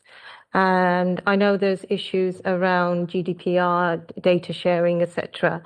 However, I mean, in terms of our work in the voluntary sector, we are actually delivering on a lot of the services. There's the wider outcomes and the impact in terms of our residents. How are we going to be, or have you thought about it, how are we going to be collecting that wider sort of outcomes and impact that our voluntary sector is actually delivering on? Again, thank you for the question. So I think that the perspective of everyone working on this project is we can't do this without the voluntary sector. It's absolutely critical to the delivery model. And I think again, it's a fairly quick presentation, but the aspect of things like that community triage model of how do you have a conversation with somebody who might have wide and varied needs and get to those clear key outcomes. I think the two things we really recognise is that for a number of residents, their first point of contact may well be the voluntary sector. It may not be the council. They may start off going to a trusted local organisation who they really believe in. So where we're starting to have those conversations is around the adaptability of that triage model, that potentially the voluntary sector may choose to use that with us in terms of something that systematically looks to address those needs. So firstly, recognising the voluntary sector as a potential front door for residents' needs. But the second aspect is, however good that triage model is, what we're looking to do is pick up those kind of 20% of factors that probably deliver 80% of the benefit. We're not going to be able to cover absolutely every issue. And again, I think that what that brings forward is the critical role of the voluntary sector to be able to support specific needs of community groups. And that could be around particular cultural groups, as the last question alluded, but it could be around specific circumstances. The previous item was around maternity, for instance. There might be specific issues around somebody, who's going through early stage pregnancy. And what we're doing a lot of work at the moment is mapping those organisations to understand what's out there, who can we refer to create that directory.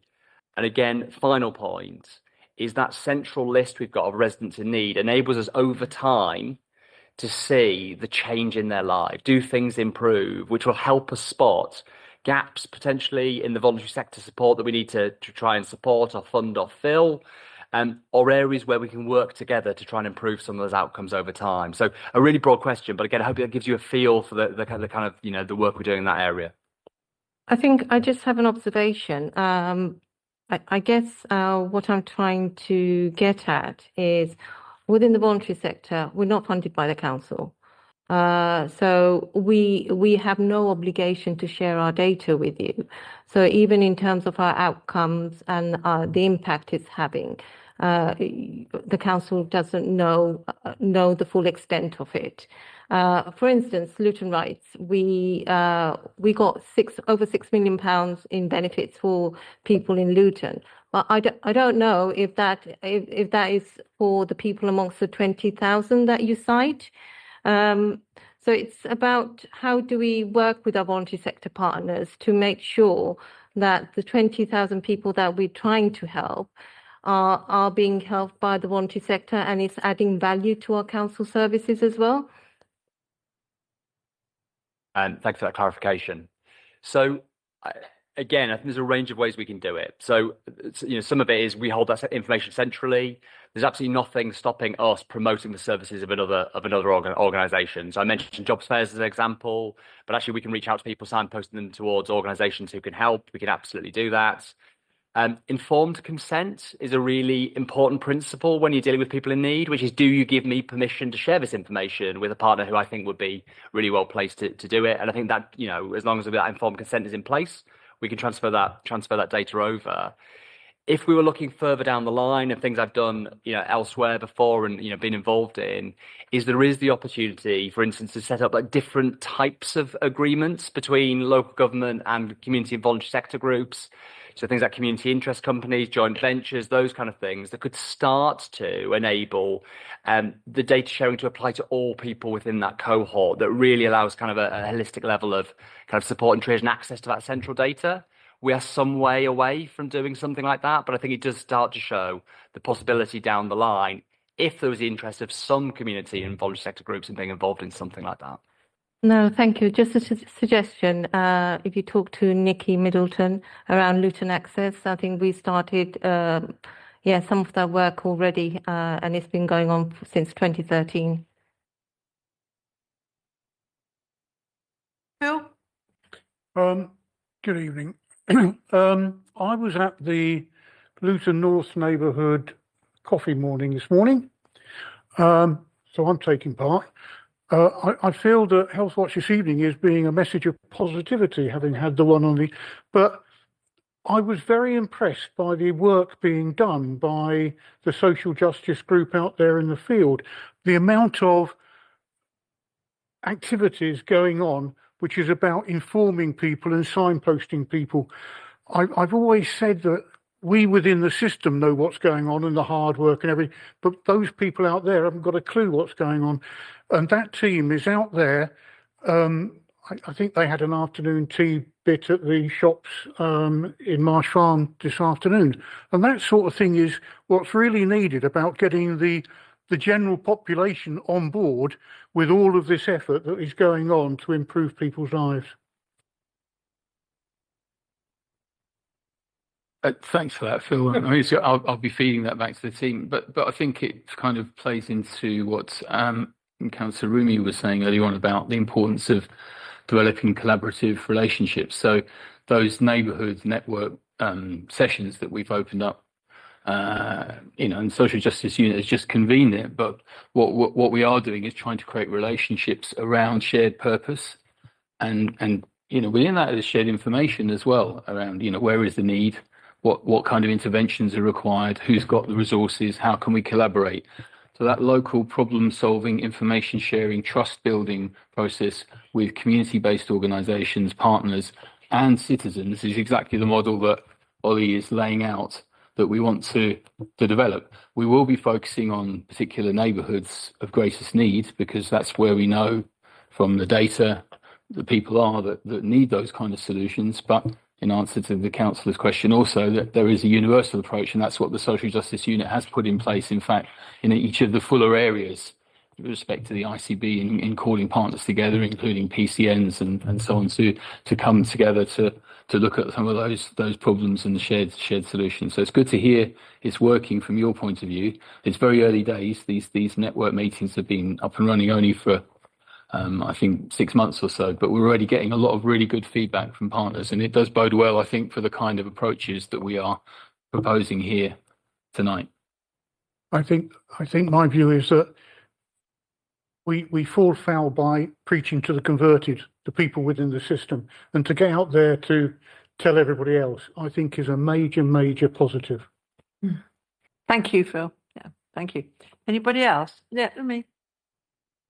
Yeah, just a quick one, really. I think this is really great. I think the focusing on the 20,000 restitution is absolutely brilliant and exactly what we need to do. It's very targeted. And completely agree with me in terms of this isn't going to happen if we don't work with the partnership, but particularly if we also don't make sure that this is ingrained into every aspect of the council, every directorate, every area that we can. And I know lots of work has been made on that. And I think even things like, I think the shift of the Fairness Task Force to focus on destitution is a really good shift, because there's other things like, for example, you're focusing on those 3 areas, which I think are really important from the index of multiple deprivation, but some of the issues they'll have will be townwide, and even things like earlier we're talking about obesity, and we can't leave that to public health to deal with the obesity, but the obesity will be linked to poverty and destitution, and how the task force, like, I guess it's integrating that into how we deliver 2040 and how we deliver everything that we want to do.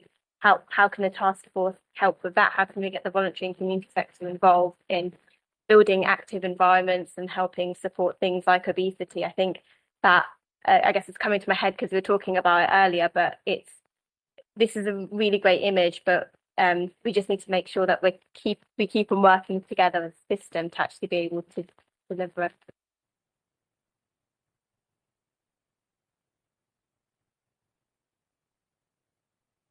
And no more questions from anybody? I think it'd be useful if I realise you've just started on this route. Maybe if you could come back in 6 months, and let us know how you're doing. Yeah. Thank you. Thanks, everybody. We now move on to BLMK ICB reconfiguration. Over to yourself, Maria. Thanks, Chair. So I'll keep this item short and then move on to the next one.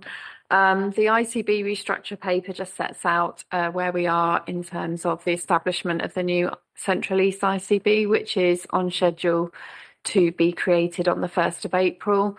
Last time I came to this meeting, I updated members on the consultation was underway with staff the consultation has now finished and the final ICB structure has been shared with staff.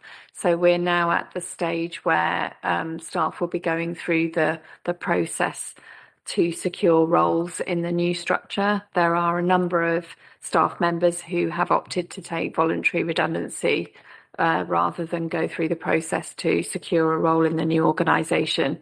So over the next few months, some staff will be leaving under the voluntary redundancy scheme, and other staff will be going through an assessment centre process for roles in the new ICB.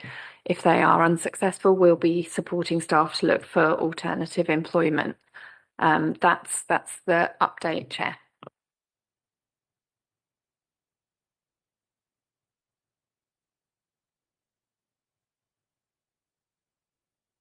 To the other one. Yeah. Thank you, Chair. And this, the paper that you've got in your pack summarises the guidance that's been issued so far to the health sector around neighbourhood working. And it's been really interesting listening to colleagues tonight on the wider work in Luton on neighbourhood development. Clearly, these pieces of work are very synergous, and we will be working together on that agenda. This paper really focuses on the implications for health and health and care working together. And although I'm talking to it, this is a piece of work that very much doing in partnership with Jill, Kelly and Kate and others across the council to deliver neighbourhood health teams and neighbourhood health working in Luton. So also under the guidance of the Health and Wellbeing Board. So we are still waiting for the final piece of NHS England guidance to come out that will set really clearly the ask of us for our neighbourhood health plans, which at the moment we think we need to submit a strategic plan by the end of April. And I'd be expecting us to bring the draft of that plan to your next Health and Wellbeing Board. But at the moment we don't have total confirmation of what it needs to include. But I think we are clear that there are 6 foundational steps that we're expected to describe in that plan, and they are set out in your papers, including agreeing neighbourhood footprints, reducing how we will reduce variation in GP access, how we'll improve the primary secondary care interface, so how primary care and other services work better together for our residents in a more integrated and holistic way. Particularly important, how we're going to implement integrated neighbourhood teams across Luton. Also related to our Better Care Fund, which is becoming the integrated care funding framework, how we implement non-elective plans across the whole of Luton. So as part of this new approach to neighbourhoods from a health perspective, the BCF as we know it and how that funds neighbourhood working is very focused on keeping people well in their communities and reducing non-elective activity in hospitals as a consequence. And finally, work on how we will implement a neighbourhood model of outpatient care. So again, residents getting more care closer to home.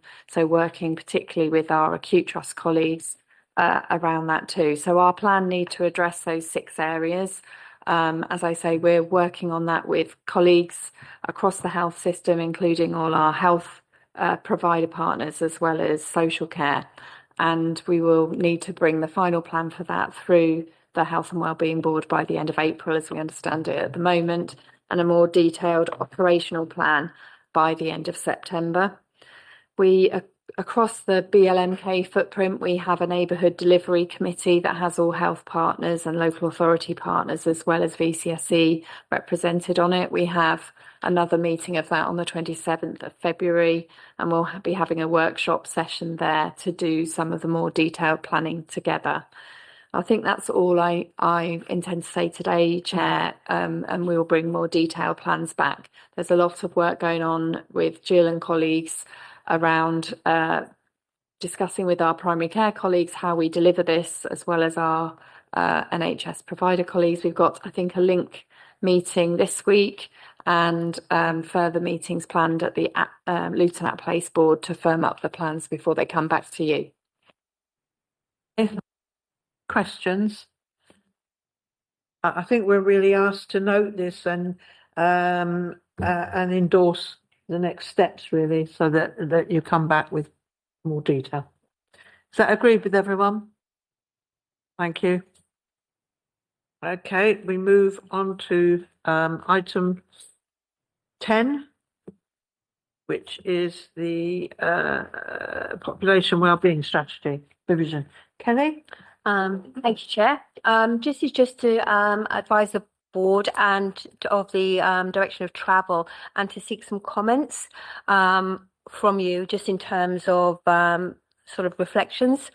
So the current population wellbeing strategy was agreed in 2023. So this is a bit of a revision plus. So it's not just a case of just updating the strategy, but fundamentally looking at, is the strategy fit for purpose? Does it really target the needs that we would want to target based on the responsibilities and purpose of this group? So the aim is that a final draft will come to the Health and Wellbeing Board in June 2026 for final review and hopefully agreement. So I just want to just kind of just go back to, without teaching everyone their role in this board, is that this board, as a Health and Wellbeing Board, is fundamentally a group of leaders who set the direction of travel for health and wellbeing. And therefore the strategy, which should be updated at least every 3 years, 3 years as a pretty standard, is the work plan of this board. So it's really important that when we identify the priorities, we need to be really clear that this is our forward plan and this is these are the priorities that we will work on collectively together. And because it's a group of system leaders, it's really important to recognise that this is an opportunity to work on really complex issues. And I think we've actually sort of identified some complex issues in sort of earlier discussion, particularly around preparing persons for conception, pregnancy and birth, and our conversation about tackling obesity for healthy and fitter children and adults in preparation for pregnancy, etc., etc. So these are kind of the opportunities and my thoughts in terms of where we should be pitching our priorities as a board. So the foundations for the strategy development is that it will be informed by data and evidence. I'm going to use this. The plan is to use the current strategy as a starting point because it fits very nicely into our corporate planning and it fits well into Luton 2040. It's also, I've asked the BI team to look at the current data about where our need currently is and look at the performance and what progress we've made against the indicators that we currently have, and to identify where our priorities in terms of new and emerging risk should be. I've also making a recommendation that fundamentally what drives health improvement is not access to services specifically. It's about the environment that people live in, the lives they lead, the environment that they're born in, the environment they live in, the opportunities that they have. So really kind of stronger reflection and sort of presentation of the building blocks of health. And that's about sort of healthy placemaking and a really important part of what we should be supporting. And then as part of this process, we're really trying to use opportunistically to engage with our stakeholders and with community groups and just get their views on what's important to them. I think with a starting position of these are some of the ideas that we have, because I think we could end up with quite an open-ended agenda. And just to really reflect, and I will give a kind of a bit of a sort of caveat to this, I'm just going to ask the board to really reflect on whether we're achieving that kind of sentiment together at the moment. So I've gone through the background to what Health and Wellbeing Board should be, system leaders working together to deal with complex issues.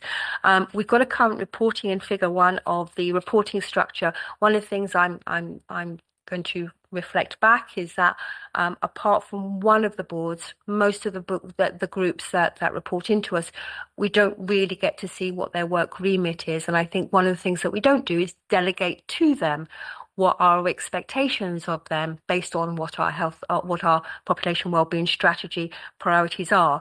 So when we move forward, I think the learning that we have in this particular area is when we have a strategy, let's make sure that there are delegated delivery groups that are going to deliver this on our behalf and that we hold them to account for that. Let me just quickly move on. There is a kind of set template that I'm going to use. This is based on the strategy team's strategy and delivery methodology. I'm going to loosely base it on that and try not to be a slave to it. I think, though, that the kind of starting point of focusing on the current strategy is a position that makes it easier to do this in a timely way. And what I've looked at is in terms of this reflection of learning is how our board priorities have really met some of our Luton 2040 priorities, and particularly around improving population wellbeing, becoming a child-friendly town, and supporting strong and empowered communities. And some of the certainly the last presentation we have is a really good example of that. The thematic areas of the population wellbeing strategy have taken on a life course approach. That is particularly standard and a really good systematic way of focusing our delivery of starting well, living and working well, and to a lesser extent, aging well.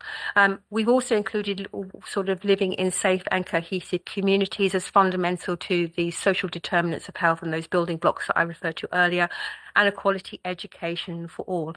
So when we look back at the current strategy, we've really been clear with our population wellbeing strategy outcomes. We've set out key performance indicators.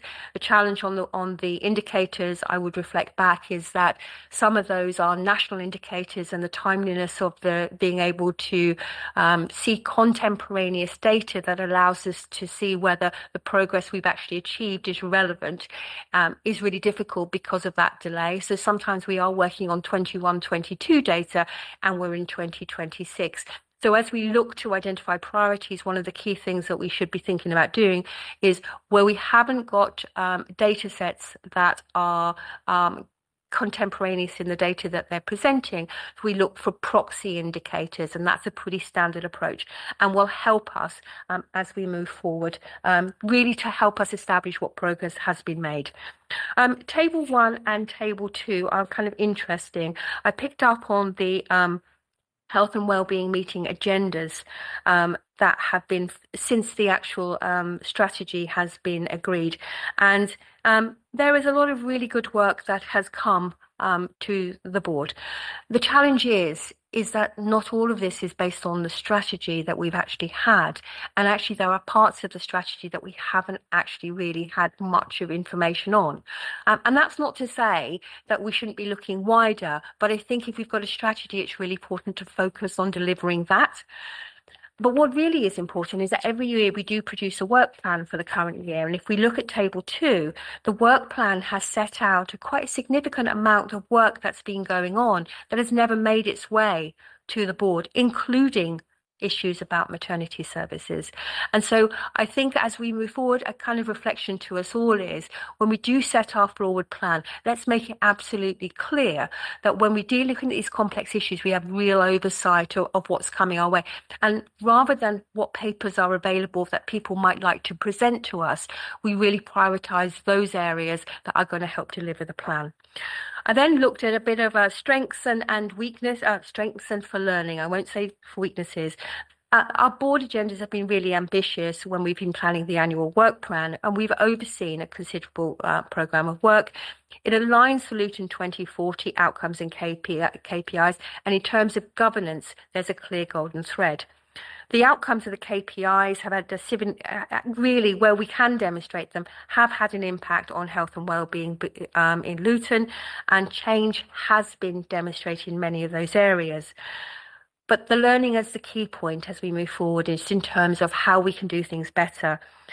The degree, so when we read out the apologies today, probably was a really good example for me of where I'm pitching this next comment, is that this is meant to be this is meant to be a system leaders forum. And yet apart from Pete and Maria from the ICB as organisations and Health Watch, the rest of the organisations rarely ever attend. And I've only been to 2, but they've not been in attendance on a regular basis. And whether that's because they don't see the work of this forum as relevant to them, or we haven't delegated responsibility and held those organisations to account, it may be a bit of a catch-22 in terms of ensuring their attendance, because as system partners and system leaders and organisations that operate in Luton, many of the things that we've spoken about today, like mental health need in maternity care, will not be achieved by us, but actually be achieved by us working with ELFT and the Luton Dunstable. So except for Maria and the ICB updates, most papers, in fact, predominantly all papers presented to the board has been LBC-led, LBC officers doing the work, and key lead officers and organisation are regular non-attenders. And as I said, this leaves a gap for system leadership. The governance for the reporting group, as previously mentioned, we haven't held those groups to account. We haven't asked them for their annual plans, and we haven't asked them to deliver some of those priority areas as part of our delivery plan. So I think, given that we have quite a wealth of groups that sit underneath it, we are not fundamentally a doing group. We're an overseeing group that takes responsibility to ensure that somebody is actually delivering it. Well, I have looked at the KPIs, and this is work in progress. I'm still waiting for BI to send me the final information. As I said, we have got a lot of data where we can demonstrate some progress, where we do have contemporaneous data, and that's really difficult because, as I said, when we look at things like healthy life expectancy, we've got rolling 3-year data, the most recent being 2021 to 2023, and the fact that we agreed this in 2023 means we're looking at the last strategy. So that needs to just be factored in. So moving forward with the revision of the strategy, the question I kind of want to ask us is, do we want a 3-year strategy or do we want a 5-year strategy? Because some of the things that we've talked about, and when I talked about sort of just obesity, healthy and fit children and adults, and improving maternity outcomes, for example, complex issues do not take 3 years. They're taking significantly longer. So my recommendation is, regardless of whether we choose 3 or 5 years duration for the strategy, is to make sure that we have an annual check-in of, are we delivering progress against this? What needs a little bit of, rocket fuel behind it to get things moving? Clearly defining smart objectives so we can hold ourselves to account and we can say, have we achieved it or not? Annual check-in I've mentioned, but really also the delegating cross-sector of responsibility to different organisations where they can take a lead role. So it doesn't just become a local Luton Council led strategy. And really thinking about, when we look at sort of the outcomes that we want to achieve, really thinking about what actions and what priorities will make the biggest difference on health in Luton. And it may be that we have to bundle those priorities together rather than say focus on single issues like, are we eating 5 a day or stop smoking? Because those 2 areas that I've mentioned are meaty issues, but they're complex. And if we are going to affect change, we have to go multidimensional on them.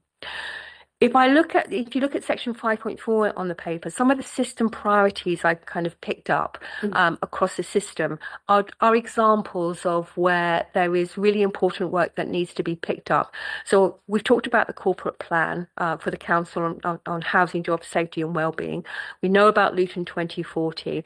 There's also the fact of the global burden of disease on Luton, and things like sort of cardiovascular disease and heart health, where we do particularly badly.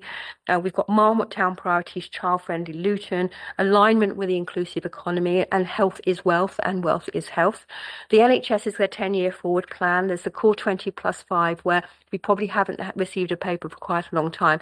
And then, as Maria said, the establishment of neighbourhood teams, which is a really important framework for how we're going to deliver services.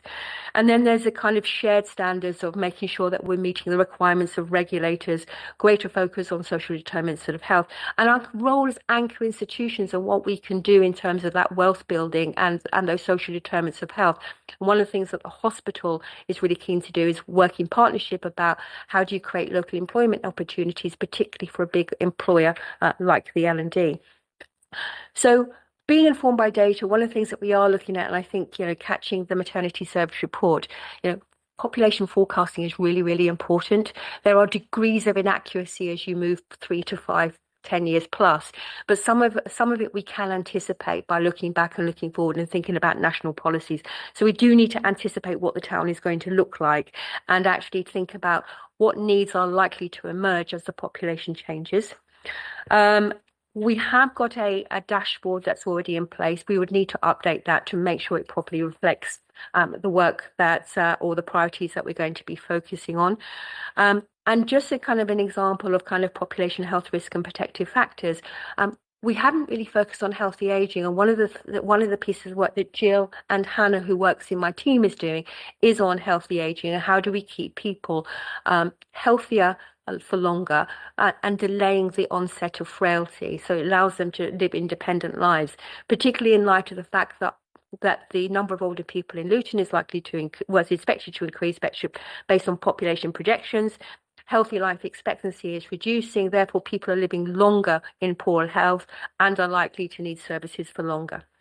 So those are the kind of things that we should be picking up, and not least, I think the ICB, one of your neighbourhood team priority for the first year will be frailty. So that kind of links in rather nicely. 5.4.2 talks about it's a real opportunity to ask people what they want, but as I said, the starting point should be not to just give a blank canvas, but rather start to talk about the priorities as we see them and get people's views on what may work. And last but not least, there is a timeline. What I would say, a little bit of caveat is it's a little bit ambitious, and I've now got a project manager who's working on it to make it a little bit more relevant. Leaving it to me, I was just distracted by other things.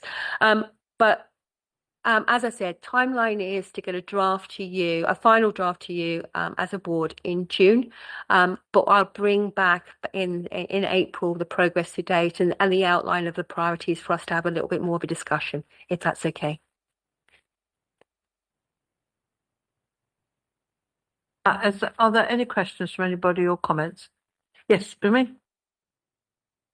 Thank you, Kelly. I think this is brilliant and definitely the way that we should reshape it. I just had a couple of thoughts because what you mentioned about partner commitment, I think, is an issue in a lot of council meetings that we have. And I think the approach that you're making is absolutely right. In the corporate parenting board, we had a similar issue. And as chair of the board, what we did was partners need to feel that they have a need to be there. And if they're not presenting a report, they won't come. And if they are presenting a report, they'll present the report and leave, but not understand their value to other reports. And basically what we did was, so I know we can't do that here, but one of the powerful things we did was have our children in care and care leavers come to the meetings and ask questions directly of partners. So ELFT came and delivered their report specifically on a specific question, and they couldn't say no because we have our children in care and care leavers asking those questions. And I just wonder if exactly what you're saying here around people understanding their commitment to health and well-being across the town. There are areas like mental health, for example, that the police as a partner isn't ever here, but that affects policing resources, lots of different things. And those sort of different areas, even when you talk about, like, I'm going to talk about obesity again, but like the licensing aspect, or drug and alcohol services and how that affects other partners in across health and the rest of the system. So I wondered if the way to get people on board is to ask more of them, ask them to do things, but make them understand that all those things matter. That's something that we should, and I mean, it's been a very long process and it's not perfect on the corporate parenting board, but that was one of the things that we did to change it. I know you can't have people asking them direct questions, but we're asking them questions. The other comment was around again, the items that come to this agenda and how it overlaps with like health scrutiny, because this is different to a scrutiny forum. And many years ago when I was on health scrutiny, many of the items that come here, and I know we've shifted it a little bit, and there's been a bit of change, but do come to scrutiny. And how do we like distinguish between what is for health scrutiny and what is for the health and wellbeing board? And that's exactly what you're saying about focusing on those specific areas, I think is a really good idea. What those areas are, I guess the strategy, and as a board we need to help think and develop it. And then just one final comment in terms of the structure is the Children's Trust Board was previously reporting to this board, but we're doing a bit of an overhaul and making it the Child Friendly Luton Board, which is going to be alongside Health and Wellbeing and reporting to the Luton 2040 Partnership.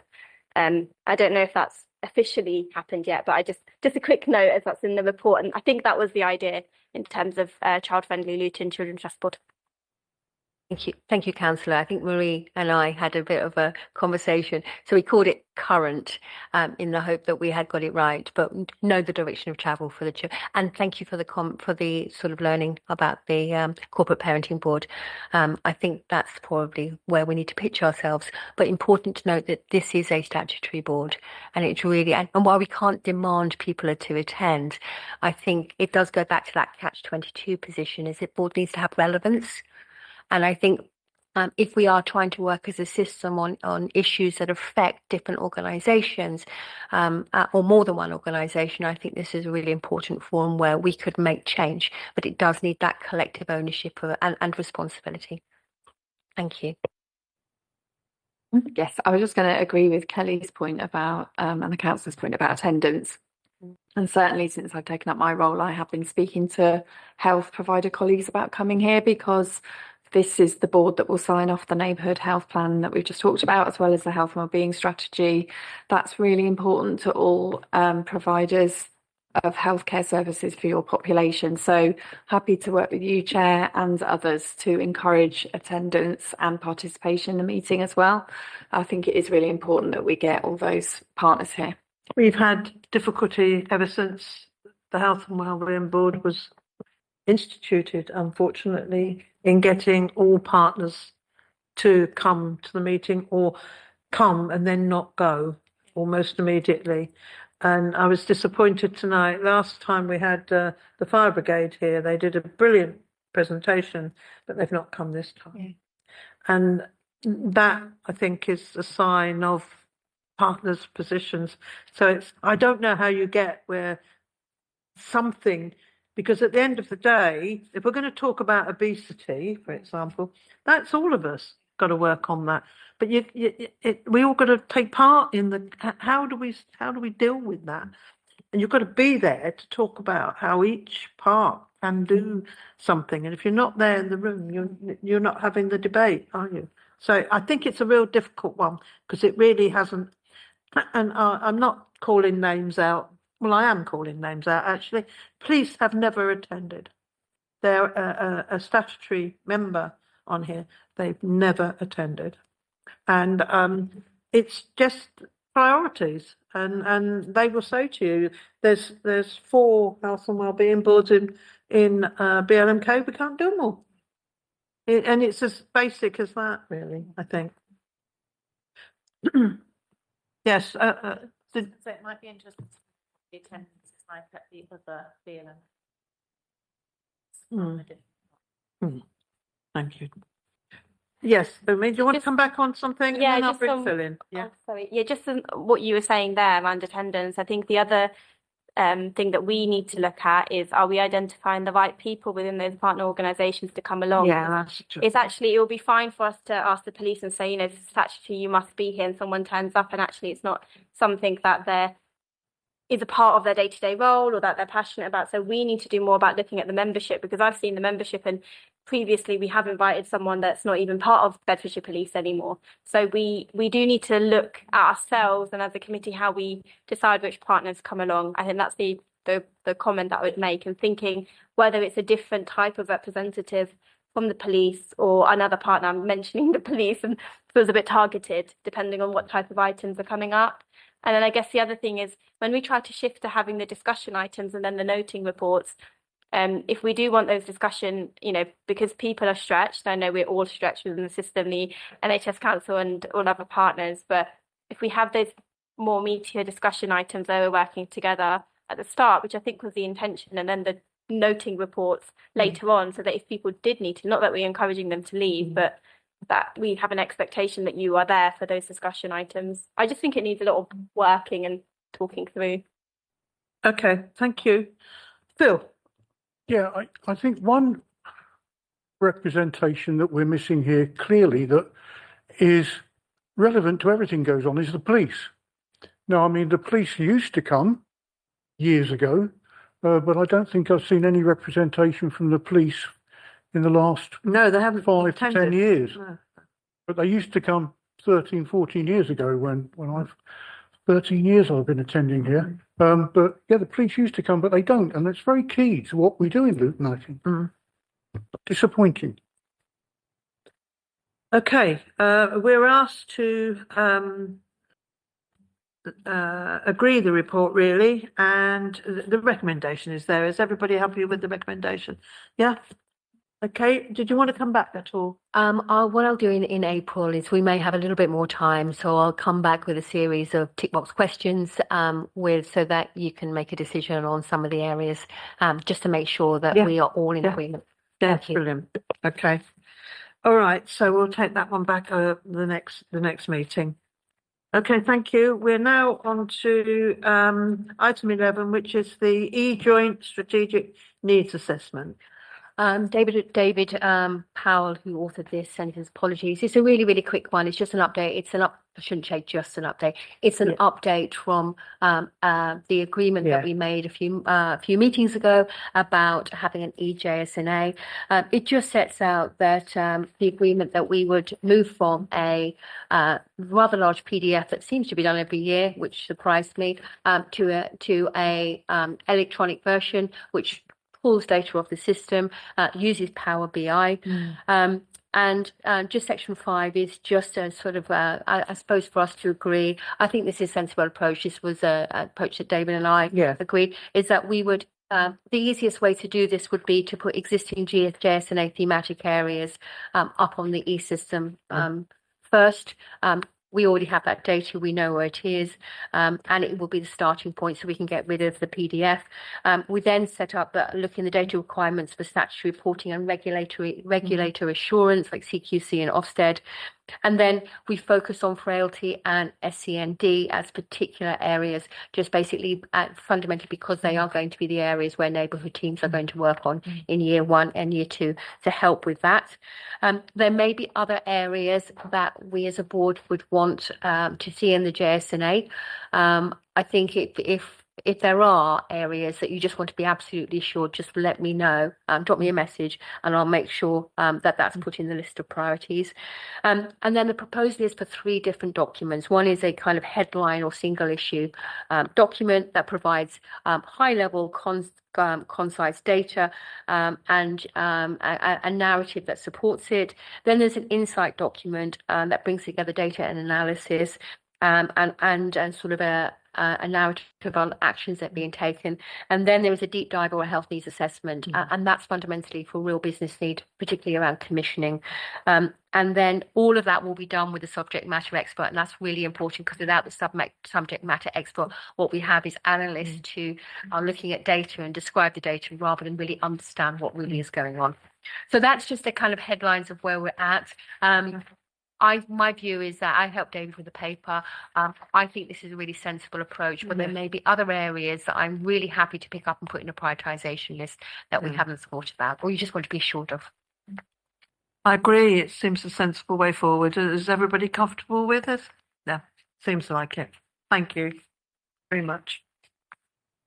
And I think this is the final report. Am I right tonight? Yes. Yes, it's just the work programme. And we've receiving now the Scrutiny Health and Social Care Review Group papers as well, so you know how this links into that. So is there any questions on that, or are we okay with the programme going forward? Yeah. Yes, sorry. I was just going to suggest you've got on the work programme the 10-year health plan, and I think that's really picked up now through the neighbourhood health plan rather than a separate item, if that's okay. Yeah, that's fine. Yeah, thank you. That's 10 years. Yeah, all together. Yeah. Okay. Sorry, Hazel. Yes. So when you say we're picking up what goes to health scrutiny, I think just adding to my comment before. So are they just going to be noting reports from what goes to health scrutiny? Are we? Are they? Well, we asked. Did we ask to know their timescale? I'm not quite sure. Do we know why it's being given to us? Sorry, you have to. I'm not too sure what we're talking What the about. reasoning was. No. Okay. So Sorry, Chair.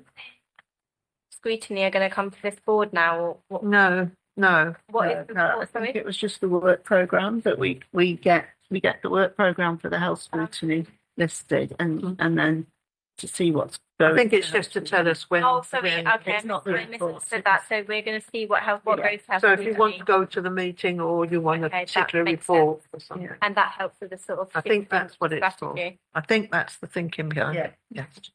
that's clear. And it works the other way for we have the health social care group has the work programme for the health and wellbeing board. So yeah, works both ways. Sorry, Chair, but if I may, the health scrutiny and the health and wellbeing board are two different functions as well. So that's why sometimes they go like the hospital are on both because they cross over, but they are different functions. Okay, everybody okay? Okay, I think we've reached the end of the meeting. Thank you for your attendance tonight. And I think there was quite a lot of information actually for discussion.